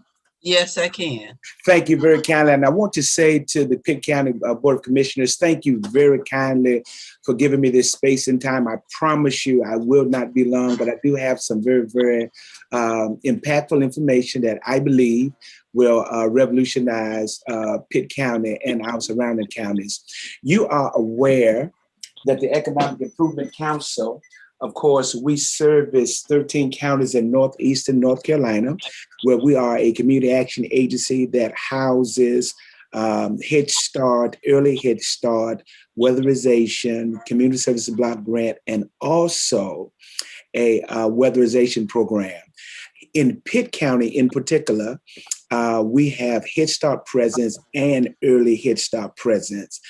Just wanted to share some economic impact information regarding 2019-2020 fiscal year. We served a cumulative total of 265 children in Head Start, giving us a cumulative total of a little bit more than $2.3 million that we were able to share in terms of revenue for Pitt County just in Head Start. And then, of course, early Head Start, we were fortunate about 3 years ago to secure that grant. And we served 48 children in early Head Start with a cumulative total of $720,000. Just with those two programs, we served 313 families at a cumulative total of $3,041,362.90. And so that's the economic impact that the Economic Improvement Council has had regarding those two programs. And we wanted to share that information with the county commissioners so you can see the work that we're actually doing in Pitt County as relates to serving our children and families. The presentation that came early, of course, was very, very instrumental because she was talking about poverty. And in Pitt County, did you know the latest USA, the actual data, AUSA reveals that the poverty rate is 23.9% in Pitt County. And so that's our target audience. All of our programs, of course, you have to be income eligible to apply. But our target audience are the most vulnerable citizens in our communities, and that are those that are at or below the poverty guidelines. And so over $3 million in those two programs that we were able to share with economic impact there in Pitt County. We also are just very privileged, and we are blessed to have those two programs on the Stanton Road property there in Pitt County. And I would welcome any county commissioners to come out and actually view the work that we're doing there, educating the most, what we call the most vulnerable children in our community, and those that, of course, have been deprived in some kind of way economically. And so we're just so super excited to be able to help them to be able to get an early head start, and in some cases, a head start on their educational journey. And so we're super excited about that. Our board of directors, of course, there are a 15-member board, and the representative out of Pitt County is Precocious Diaz. She serves as the representative for Pitt County. And so, again, we're doing some incredible work there, and we welcome you to be able to come and to share anytime that you so desire. If you would feel free to call my office, I'll be more than gladly to meet you there, greet you, and to give you a tour of the facility. Last but not least, we are so super excited about what's going to take place on next Tuesday. And I do want to share this great event that we are actually sponsoring at the Perquimans County Recreation Center on 310 Granby Street in Hertford, North Carolina. In addition to serving as the executive director for the Economic Improvement Council, I also serve as the president for the North Carolina Community Action Association. What that translates is that there are 34 community action agencies across the length and breadth of the state of North Carolina. And we are honored to be able to host this big pop-up event, people helping people at no cost to our community. We are preparing to serve 800 cars will come through this drive-through because it would be safe, it's socially distanced, and they will pop their trunk, and then we would be able to provide all kinds of household products and also food products to those vehicles that come through.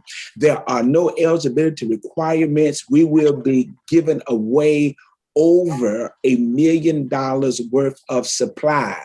We did this event in Raleigh. We serviced 1,000 customers, and we started at 10, had a start time at 10. Can you believe at 3:30 in the morning, there were vehicles that were already lined up to receive products? And we understand, even though we are in this COVID response, there are still people that are struggling. And we want to launch this event on May 25th. And we'll start it at 10. Obviously, we may start a little sooner, being that we have things prepared. In addition to that, we'll keep moving until the supplies diminish. And so again, we have enough products for 800 cars. We have been getting this information out in the Pitt County community, as well as Northeast North Carolina.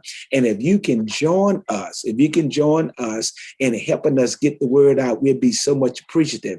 Lastly, to the commissioners, if you'd be so kind, if there are any ways that you can support us with any kind of monetary donation, it would be able to help us as we move forward to empower the lives of people in our community that obviously have been disenfranchised economically. If you can volunteer on the 25th, I promise you, if you can come and witness this event, it will be an event like none other. And we also have a commitment from the Deputy Secretary from the state office, Ms. Tyra Myers. She has committed to be with us along with some more stakeholders within our communities. And so again, I want to invite you to come to share with us. If there's any kind of donation support that you can give us, we'll be so much appreciative. And I can share, I've had this presentation with the Pasquotank County Commissioners, Perquimans County Commissioners, Camden County Commissioners, Washington County Commissioners, now Pitt County Commissioners. We've had communications with Chawan. And so what I'm just saying is we have good support support and buy-in from the county commissioners that obviously that's in our service area. And so I will not detain you any longer. I do want to say again, Madam Chair, and to the commissioners, thank you so much for this space and time being able to share through this virtual means. And if there's anything that we can do at our agency, if you would call us, we will be more than happy to share in that moment. So again, thank you, Madam Chair. If there are any questions, comments, observations, I'll be more than gladly to share those if you so desire. Well, Dr. Mason, thank you so much for coming and presenting this information to us. And thank you for serving, I believe it was 313 children here in Pitt County. What is your address? What is the address of your location? Yes, ma'am. Our central office is located on 712 Virginia Road in Edenton. Of course. Now in Pitt County, we have actually, we have a location on Stanton Road. We have a location out in the subdivision in Farmville. We have a location in Ayden, and we're just coming off of a location in the Scales area near the hospital. So in Pitt County, we carry about 4 locations on Stanton Road, the Ayden site, the Farmville site, and we're relocating from the actual Scales site over into the Stanton Road site. So that's 901, I believe that's 901 Stanton Road. Okay, that was what I was wondering. Yes, ma'am. No. Okay. Again, thank you so much for coming and letting us know that you are here in Pitt County and what you're doing. Thank you very kindly. Okay. All right. Next item is tax collection report from Sam Croom. Scott, you want to say anything first? No, we can let Sam go for his report. Good evening, Madam Chair, Commissioners, Manager Elliott. Tonight I bring you the April 2021 tax collection report. The Pitt County fiscal year to date, July 1, 2020 through April 30th, 2021. The combined collection rate for real and personal property is 98.92%. The rate 1 year ago for real and personal property was 98.41%. Pitt County Tax Administration continues to pursue all outstanding taxes using the necessary remedies available through the North Carolina general statutes. It's my recommendation for the board to approve the April 2021 tax collection report as presented. Thank you. Okay, thank you. Commissioner Ward? I'd like to make a motion to approve the April 2021 tax collection report. Commissioner Perkins Williams? I second. Okay, it's been moved in second that we approve the April 2021 tax collection report. Are you ready for the question? Madam Clerk? Chairwoman Floyd Huggins, Yes. Vice Chair Fitzpatrick, Yes. Commissioner Albright, Yes. Commissioner Colson, Yes. Commissioner McLawhorn, Yes. Commissioner Nunley, Yes. Commissioner Ward, Yes. Commissioner White, Yes. Commissioner Perkins Williams. Yes. Motion passes unanimously. Thank you. We'll now move to the monthly financial report from Brian for the solid waste and EMS fund. Good evening, Madam Chair and Board of Commissioners. You have in front of you the monthly financial report for the month that ended on April 30th. This represents 10 months of our fiscal year, so roughly 83.33% of the way through this year. On the general fund side, we have collected 86.5% of our anticipated revenues while only spending 76.3% of our expenditures. As I've stated, our revenues to expenditure ratio is much better this year, primarily due to the fact of the Warren Farm property last fiscal year and the fact that we are performing above normal levels despite of the current pandemic. On the solid waste side, we have collected 87.39% of our anticipated revenues while only spending 73.72% of our expenditures. And finally, on the EMS side, we have collected 94.38% while only spending 82.59%. If you all have any questions, I'll be more than happy to answer. Commissioner Perkins, please. Move approve. Second. Okay, it's been moved and second that we approve the financial report for April 30th. Are you ready for the question, Madam Clerk? Chairwoman Floyd Huggins, Yes. Vice Chair Fitzpatrick, Yes. Commissioner Albright, Yes. Commissioner Colson, Yes. Commissioner McLaughlin, Yes. Commissioner Nunley, Yes. Commissioner Ward, Yes. Commissioner White, Yes. Commissioner Perkins Williams. Yes. Motion passes unanimously. Thank you. We'll now move to the manager's report. Yes, ma'am. A number of things to report on. Your meeting dates coming up. Next regular meeting will be Monday, June the 7th at 6 p.m. Then the next night on the 8th, you have the Tuesday the 8th at 6 p.m. You have scheduled the public hearing on the proposed budget for fiscal year 21-22. I put on here a bullet on the agenda. It says proposed June 9th at 6 p.m. for budget adoption. Since it'll be in a virtual environment, we have 24 hours before adopting the budget. And the more we thought about it, last year we were actually in a virtual environment as well. We actually needed to wait 2 days because to have 24 hours, you have to have more than 24 hours or more than time after 6 o'clock to 6 o'clock. So that really should be proposed for June the 10th at 6 o'clock at night for budget adoption. That should be brief unless there are major changes needed in the budget document, which you would probably tell us beforehand. If the board is available for that, we would consider it then on June the 10th. And this again would be consistent with how we did it last year, still having to be in the virtual environment.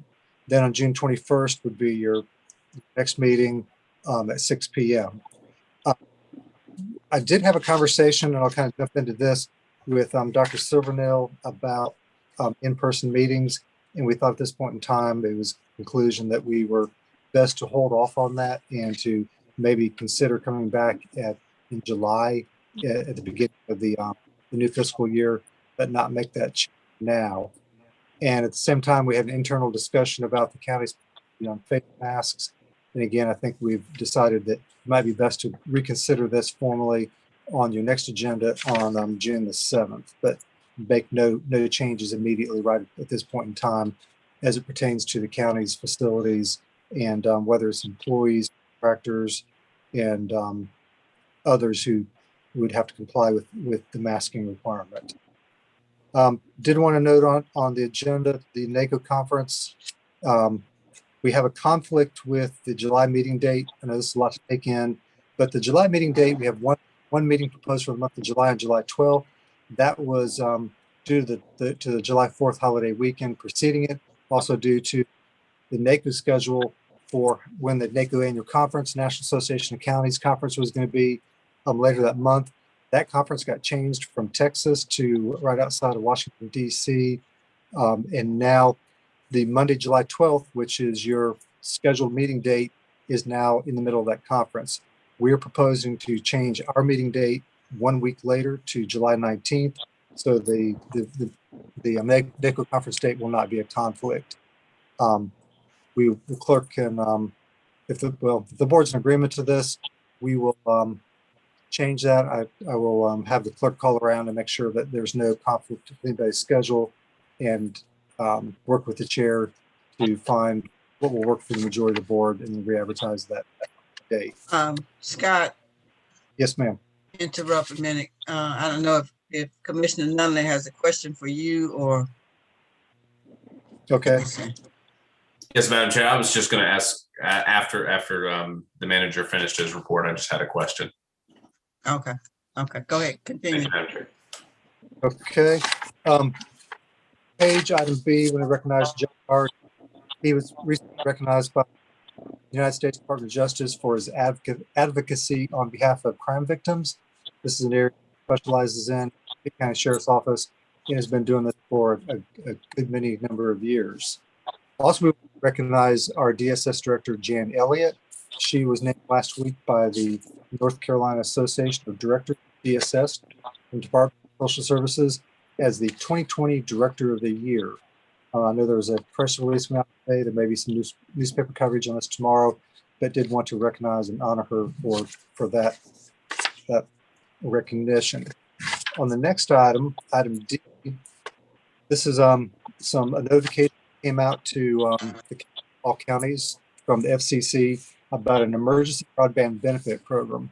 Basically, as I understand this program, this is a program that the FCC is partnering with providers of broadband internet service, that if you meet certain criteria, you can get a reduced rate, monthly rate of your broadband or internet service, possibly a reduction of $50 to $75 per month, plus $1 one-time allocation or payment toward a possible laptop or a handheld device.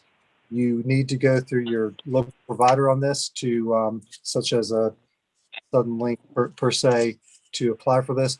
We will be issuing a press release that will point the public in the direction they should go so they understand this. This would not be a program that is administered locally by the local government, but we did want to bring that to the board's attention and to the public. Item E, we want to this is Mental Health Month. Obviously, we had Trillium on the agenda tonight giving the annual report, but wanted to recognize the fact that this is Mental Health Month. Want to also recognize that this is EMS week, and what proclamation will be brought back June the 7th. Staff were unable to get that on this agenda. We also want to recognize, I'm sorry if just a number of things for some reason this month, there's a number of items to report.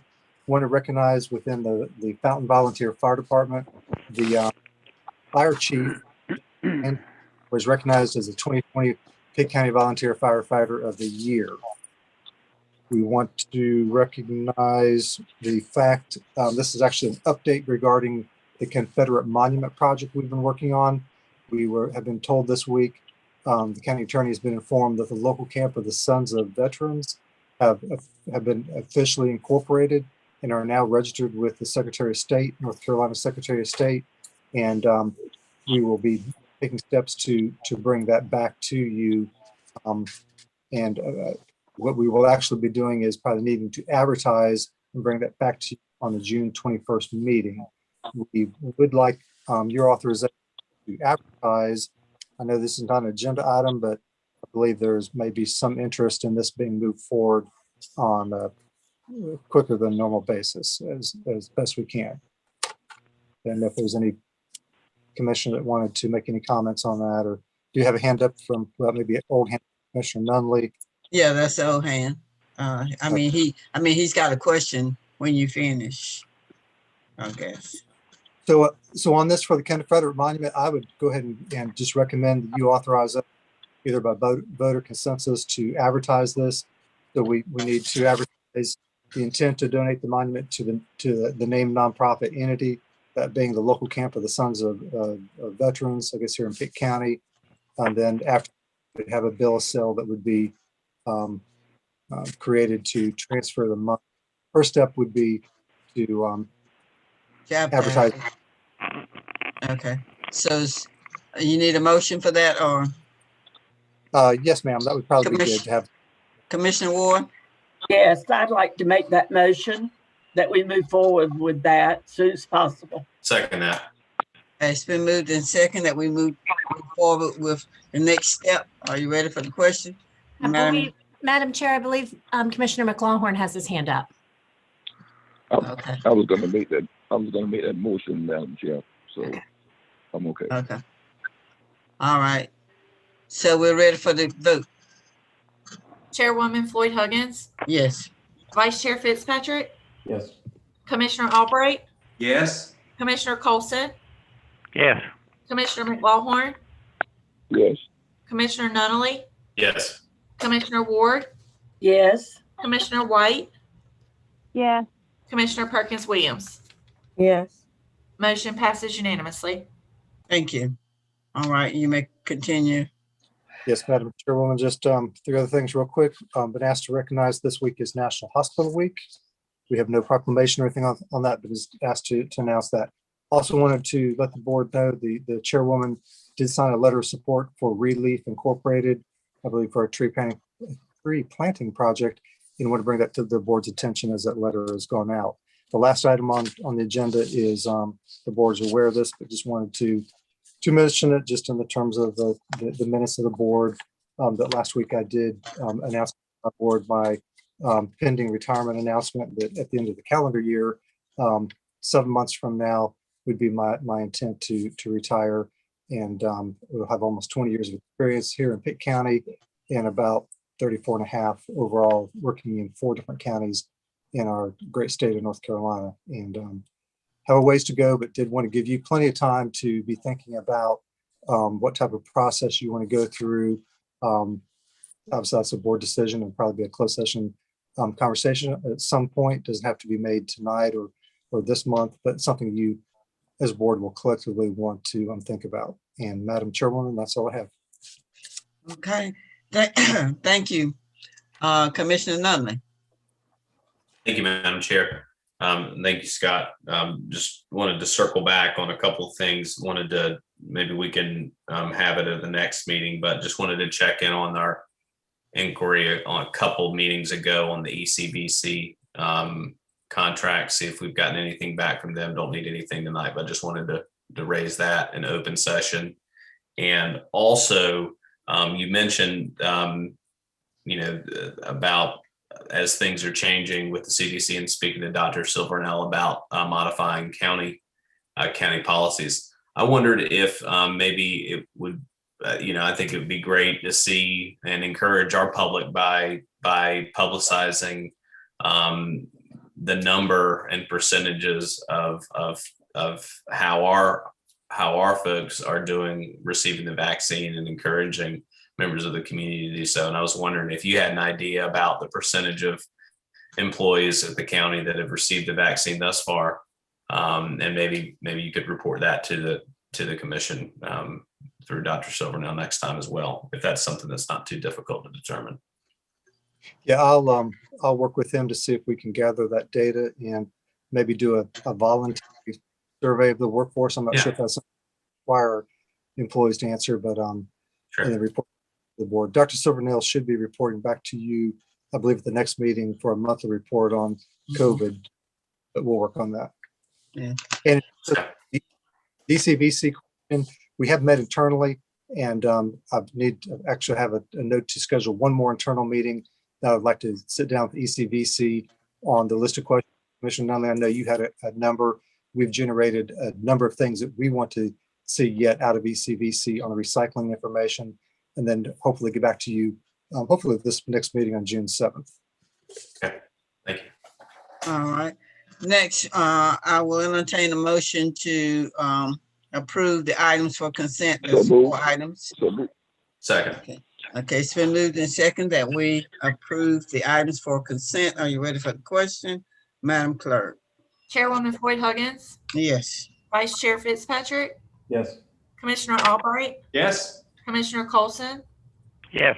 Commissioner McLawhorn, Yes. Commissioner Nunley, Yes. Commissioner Ward, Yes. Commissioner White, Yes. Commissioner Perkins Williams. Yes. Motion passes unanimously. Thank you. Next item for discussion is development of new shell building. Kelly is going to speak to us. Scott, do you want to say anything first?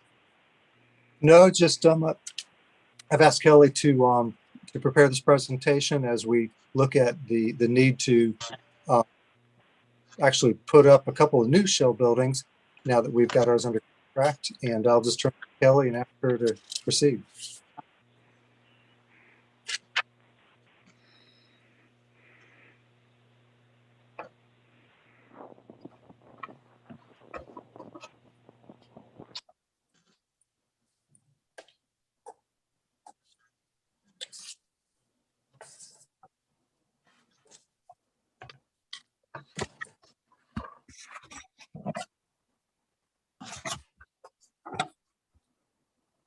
Okay, do we have Kelly on the Zoom broadcast? Let's see. Oh, sorry, I was just talking away. Okay. See, can you hear me now? Yes. Okay, and can you see the presentation? Yes. All right. Well, good evening, commissioners. Thank you for your time. I'll briefly go over our shell building research and analysis as we go forward. And as you know, we have the Inter-Green shell building under contract and going through a due diligence period, which is moving along. So we expect for that to close in a timely manner. And as such, we have very limited inventory of buildings, quality buildings in Pitt County. And of course, this is our only shell building right now. So we do have an opportunity and a challenge that we need to build product and we need to be able to compete for the different projects that are coming through from different sources. And as we recruit, we are significantly limited because what we have in our inventory are smaller buildings, or they have low ceiling heights, or they are more for warehouse and distribution. So we are looking to build, as county manager said, one or more shell buildings in Pitt County. We're fortunate to not have a bunch of existing vacant buildings, but that is also a detriment to us because most of the clients that we have or the prospects that we have are looking specifically for a building first and foremost. They either require that, they need to move into an existing building, or they are preferring to see a building first, and they will consider a greenfield site, but only after they have exhausted all of their efforts to find a building. And that's in North Carolina and certainly all the other states that we compete with. The old saying, you can't sell from an empty wagon, applies here and is very much applicable to us. And so although we have a great value proposition in Pitt County, lots of great training, resources, education, healthcare, quality of life, and business climate, we don't have the product to get people on the ground here in Pitt County.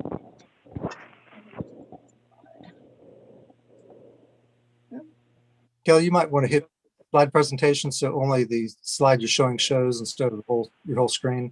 Oh, okay. Yes, you're right. Okay, there we go. That's why I couldn't move it. Okay. So as far as North Carolina shell buildings, there are 92 shell buildings currently in the inventory in North Carolina.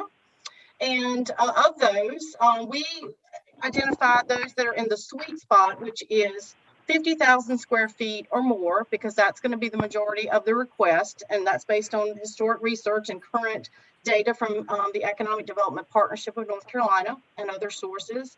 And also we're seeing that 30-foot ceiling heights is kind of the sweet spot for building. If you build lower than that and they require that, then you are again out of the game. So we looked at those, and of the 92 in North Carolina, 58 are 50,000 square foot or more. And obviously with the 30-foot ceiling heights, you see there 41 have 50,000 square foot and 30-foot ceiling heights. You will also look on the map and you see the number 4 in Eastern North Carolina, and that is including our shell building, which is under contract. So there are only 3 in Eastern North Carolina, without looking at Wilmington, which is much further south and kind of in the southeast. So in Northeast and Central Eastern North Carolina, there are 4 buildings, ours being 1. So there's really 3 available, one in Wayne County, one in Wilson County, or excuse me, Edgecombe County, and one in Nash County. That's in that sweet spot. So not only just in Pitt County, but in East North Carolina, there's a lack of shell buildings.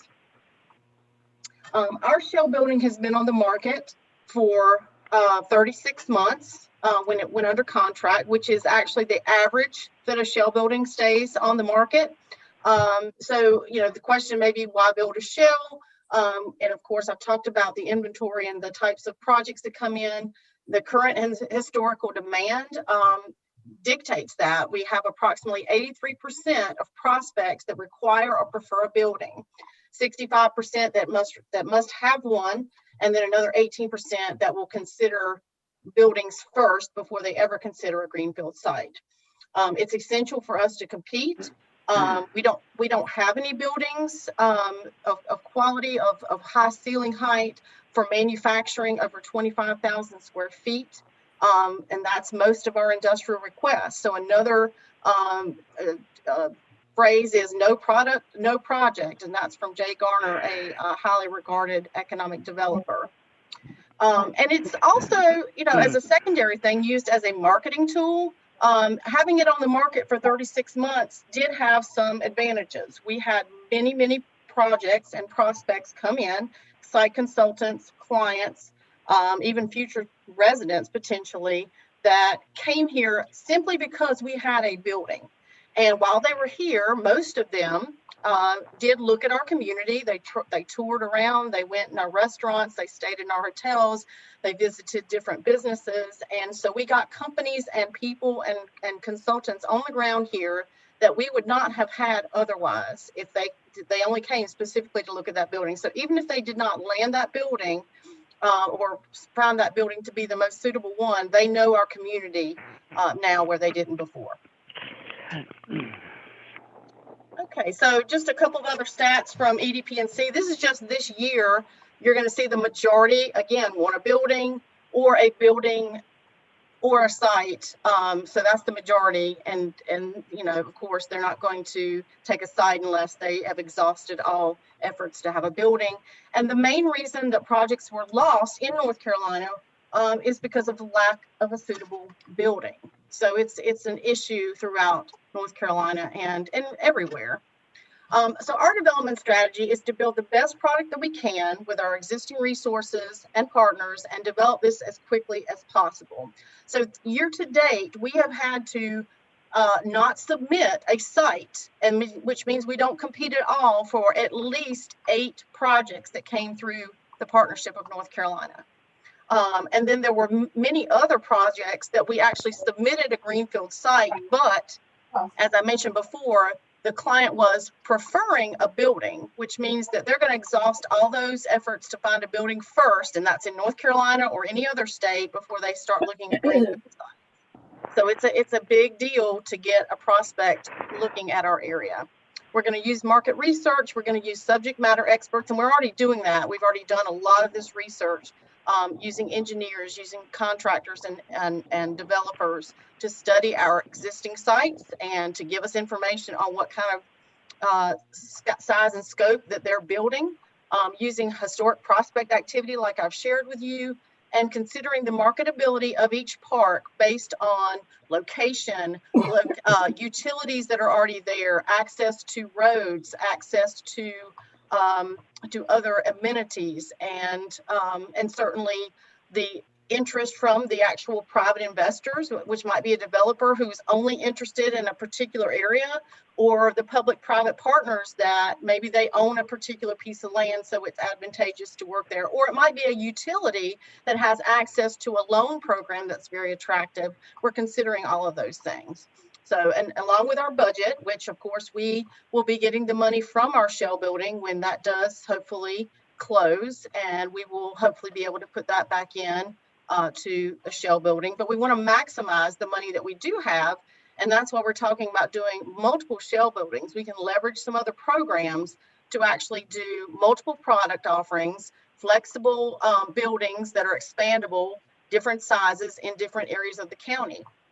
That will give us a lot of additional product. And you just, again, we've gone over factors to development. How many can we build?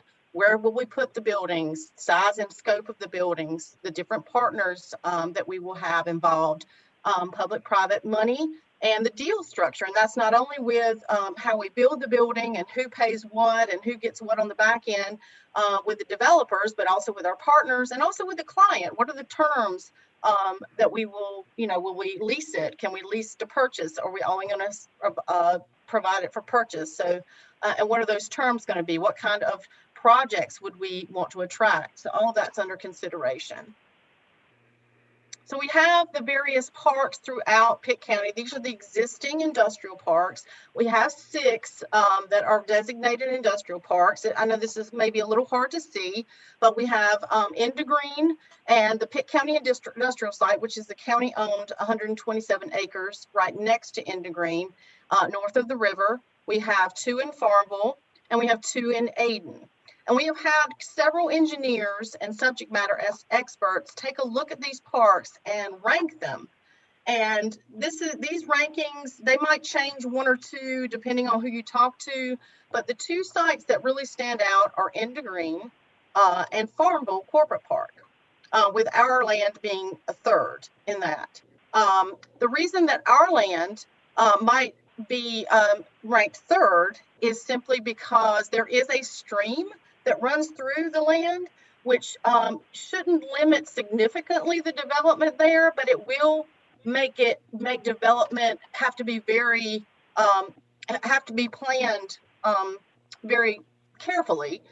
So if you put a building there, you add another factor of further not limiting, but setting the tone for the park. So you want to be very strategic in what you build anywhere, but certainly there, because you do have that limitation of the stream. But with that said, we actually have recently talked to a developer who found that park very attractive, or that site. So it's certainly not off the table for consideration for a shell building. But we do, have the different sites throughout the county. It's not just about the location and not just about putting it where, if there's somebody, well, we think it's this community's turn, which would be great if we could do that, but it's where is our best chance, where our best marketable sites, where are our best chances in terms of the partners that we have, because they have some skin in the game as well. We have a lot of skin in the game, but they do as well. And if we have a developer that's willing to carry the cost of the building, then they do have some say so. So we do want to listen to them in terms of what their preferences are. So again, the two parks that stand out are Inter Green, where we have our current shell building. There are, and I'll go ahead and flip to the actual park. At the very top, you see lots 1, 2, and 3 are the locations that have been identified, combining those lots and putting 100,000 square foot shell building potentially on that site. And I'll go back to this. And simply, the main reasons are that all utilities are available and very robust in this park. There are multiple transportation access points like Sub Parkway and Old Creek Road, which actually feed out to US 264 bypass. It's in a highly regarded park with some great tenants such as Maine Pharma, key industries in our area, and a lot of our clients really want to be in an established park with big name companies. It's shovel ready. All the due diligence has been done as recently as 2020, and it is a site certified park through NC Commerce. And we do have specific public-private partner and private developer interest, certainly because our public-private partner, the Alliance, actually owns the land, so that is a potential cost savings that you don't have to buy land. And the private developer interest, this is a particular area that they would feel comfortable building a building. The Farmville Corporate Park is one that we have identified for a 50,000 square foot building. And this park has over 400 acres. It's pretty wide open. It has all utilities. It's on the 264 alternate, which feeds out obviously to 264. It's closest to Raleigh. It has no wetlands or any environmental issues or streams identified. It's attractively priced land. And it is the only park that we have with access to a very, very attractive loan program called the Red Leg, the Rural Economic Development Loan and Grant Program through USDA.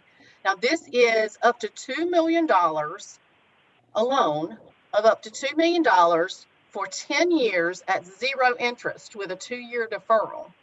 So very attractive, the way to maximize our money, the way to get 2 buildings out of the ground. It's the only park that we have access to that. And for the most part, if we can get, interest in this, then we can potentially have no money spent by selling it before the loan or the principal is, the payments come due. So we're really, really highly considering this for multiple reasons. The location itself is great, but plus that loan program is extremely attractive. So for your consideration, I respectfully ask that you consider authorizing us to engage with, again, those partners, engineers, and developers that we've been talking to, being cognizant of public entity obligations and guidelines, as always, to move forward with shell building planning and implementation at one or both of the identified sites. And I would say none of the sites are off the table. If we're in talks and something becomes abundantly clear with our site or with any of the other sites, or some kind of deal structure comes through that makes the, one particular one that I didn't talk about more attractive, we are certainly open to any of the industrial sites. But I did want to present to you what we had so far. And I certainly am open to and happy to answer any questions at this time. Thank you, Kelly. I can't see hands. Scott? No hands. No hands up.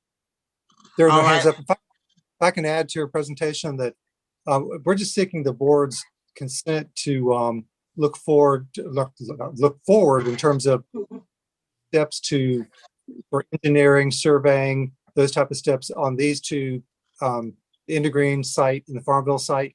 In terms of any financing, obviously we would not commit the county to financing. That would be brought back to you in terms of what each package would look like. But in order to get the ball rolling, we want to make sure that we had the board's buy-in and consent for approval to stick these two sites, to immediately take steps to get this moving. Because like Kelly says, we need product in order to have project. Okay, Commissioner Nunley.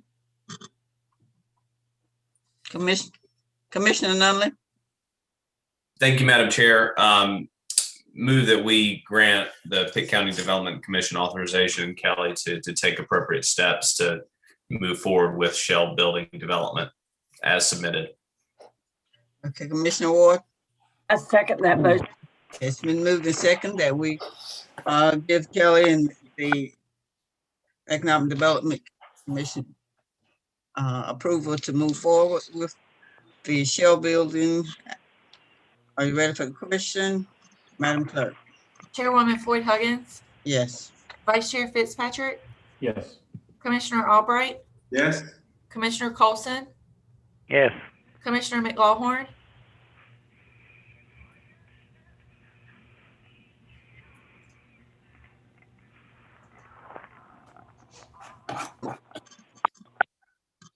McLawhorn. Yes. Commissioner Nunley. Yes. Commissioner Ward. Yes. Commissioner White. Yes. Commissioner Perkins Williams. Yes. Motion passes unanimously. Thank you. So now we'll move to items for decision. The first one is the contract for completion of the animal shelter construction. Tim or Scott, are you talking first? I'll let Tim take it. Okay. Yeah, good evening, Madam Chair, members of the board. Glad to be here in front of you tonight. So this is the contract for, everybody hear me and see me okay? Yes. Okay, great. This is the contract for phases 2 through 4 of the animal shelter construction project.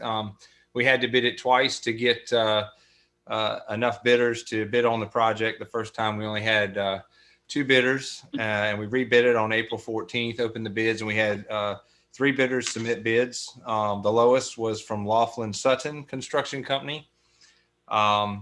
We checked their references thoroughly to make sure that this type of work was in their realm of construction, and everything checks out well. Bill Daggett with Shelter Planners, who's our architect, also talked with those references and is recommending approval of the contract. The total bid with the alternates that we're asking for support for, which would complete the entire project, would be $1,377,408. Also recommending a 5% contingency, as this is, there's a lot of demolition work. This is not new construction, it's existing building. So maybe some unforeseen circumstances. And so with that 5%, we hope not to use that, but just in case, that brings the total to $1,446,278.40. So tonight we're asking for approval for the signing of the contract with Laughlin Sutton for animal shelter phases 2 through 4. I'll be happy to answer any questions you may have. Okay, Commissioner Ward. I don't have a question, but I would like to make a motion if there are no questions. Please do. Okay, the motion is to approve the recommendation so we can get forward and get this project completed. Second. It's been moved in second that we approve the contract for the animal shelter construction. Are you ready for the question, Madam Clerk? Chairwoman Floyd Huggins, Yes. Vice Chair Fitzpatrick, Yes. Commissioner Colson, Yes. Commissioner Albright, Yes. Commissioner McLaughlin, Yes. Commissioner Nunley, Yes. Commissioner Ward, Yes. Commissioner White, Yes. Commissioner Perkins Williams. Yes. Motion passes unanimously. Thank you. Next item, sale of the county-owned property. I believe we have Madam Attorney speaking to that. Yes, good evening, members of the board. We have, the county owns a piece of property, 0.43 acres at 2863 Hines Road, near Winterville in Pitt County. We received an offer on April 5th for $3,400 from Hal Smith III and Tiffany Smith to purchase that property. The board considered it at that time and directed that we advertise for upset bids. We have in fact run that ad in the newspaper. No upset bids were received. And so this evening, the recommendation for you is to accept the offer of $3,400 to sell the property described to Hal Smith III and Tiffany Smith and authorize the chairwoman to sign the deed transferring that property. Thank you, Madam Attorney. Commissioner Perkins Williams, Move approval. Commissioner Ward. Second it. Okay, it's been moved in second that we approve the sale of this property. Are you ready for the question, Madam Clerk? Chairwoman Floyd Huggins, Yes. Vice Chair Fitzpatrick, Yes. Commissioner Albright, Yes. Commissioner Colson, Yes. Commissioner McLaughlin, Yes. Commissioner Nunley, Yes. Commissioner Ward, Yes. Commissioner White, Yes. Commissioner Perkins Williams. Yes. Motion passes unanimously. Thank you. The next item is the community relation coordinator for the human relations coordinator, I believe. And I think this is a half-time position and we need approval to advertise. Scott, you want to speak to it? Yes, ma'am. So this position is funded beginning July 1. But we're trying to get it done to be able to advertise and interview and vet applicants for this. We would not hire the person or actually have them come on until after the beginning of the fiscal year, July 1. We would like the board's permission to go ahead and begin the recruiting process. Motion to approve, Madam Chair. Okay. Commissioner Ward? Second the motion. It's been moved in second that we approve the advertisement and recruiting for this position. Are you ready for the question, Madam Clerk? Yes, Chairwoman Floyd Huggins, Yes. Vice Chair Fitzpatrick, Yes. Commissioner Albright, Yes. Commissioner Colson, No. Commissioner McLaughlin, Yes. Commissioner Nunley, Yes. Commissioner Ward, Yes. Commissioner White, No. Commissioner Perkins Williams. Yes. I'm sorry, I didn't hear your response. Yes. Okay, motion passes 7-2. Thank you. We'll move to the next item, contract for the lawn care and maintenance. Is that Tim? Yeah, that's me again. So this is a follow-up from the original contract was brought to you back in November of last year. And Carlson's Landscaping, who was awarded the contract, began the wholesale work of the loan contract in April. And it ended up being a little too much for them. And we're officially notified on May 6th that they would not be able to fulfill the contract. So we've met with the two entities that were the second lowest bids on those two proposals that were initially approved, and come to an agreement on the remainder of the work through the rest of this year. So this contract with both these companies will just be through this year. We will rebid this project again toward the end of the year. For proposal one, which is most of the main campuses of Pitt County, so the North Campus, the downtown area, as well as the Pitt County Office Building Complex. That's proposal one. Also, Alice Keene Park, WAC will be doing the remainder of that work at a price of $136,821. That will be in conjunction with our Building and Grounds group. Our Building and Grounds group, you may have seen if you've been on any of our campuses, has done some of the work, has stepped in and done a great job of spreading mulch, doing some trimming, and also helping perform the grass cutting operations. Little's Nursery will perform proposal two, which is the convenience sites, the transfer station, landfill, and the Warren Farm for the rest of the year at a total cost of $91,570. So we're very fortunate that both these companies have stepped up and are willing to take over these contracts. And tonight we're asking for a motion to approve both of these contracts to WAC for proposal one and to Little's Nursery for proposal two. I'll be happy to answer any questions you may have. Okay. Commissioner Ward? No question. I wanted to make a motion. Please do. Okay, I'd like to make a motion to approve the lawn care and maintenance contracts to WAC. Commissioner Nunley? And Little's Nursery, I'm sorry. Second, but. Okay, it's been moved in second that we approve the contracts to these two companies. Are you ready for the question? Madam Clerk? Chairwoman Floyd Huggins, Yes. Vice Chair Fitzpatrick, Yes. Commissioner Albright, Yes. Commissioner Colson, Yes. Commissioner McLaughlin, Yes. Commissioner Nunley, Yes. Commissioner Ward, Yes. Commissioner White, Yes. Commissioner Perkins Williams. Yes.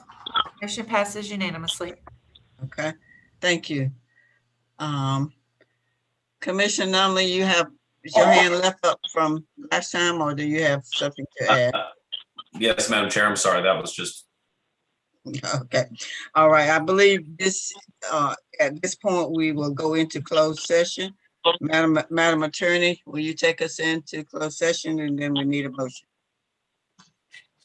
I will. It has been suggested that this board go into closed session pursuant to North Carolina General Statute 143-318.1183, attorney-client privilege, to consult with an attorney employed by the public body in order to preserve the attorney-client privilege between the attorney and the public body. Also under GS 143-318.11A1 to prevent the disclosure of confidential information. With that, you'll need a motion. Okay. Motion to go into closed session. Okay. Second.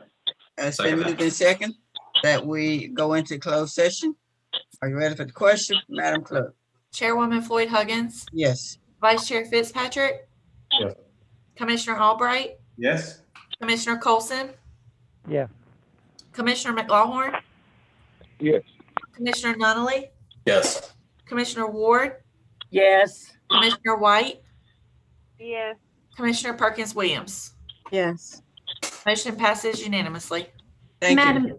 Madam Chair, if I may, for ease and instructions from the Public Information Office, in order to begin closed session, everyone except the commissioners or those who are authorized to be in closed session are to manually leave the meeting by clicking the red Leave Meeting button.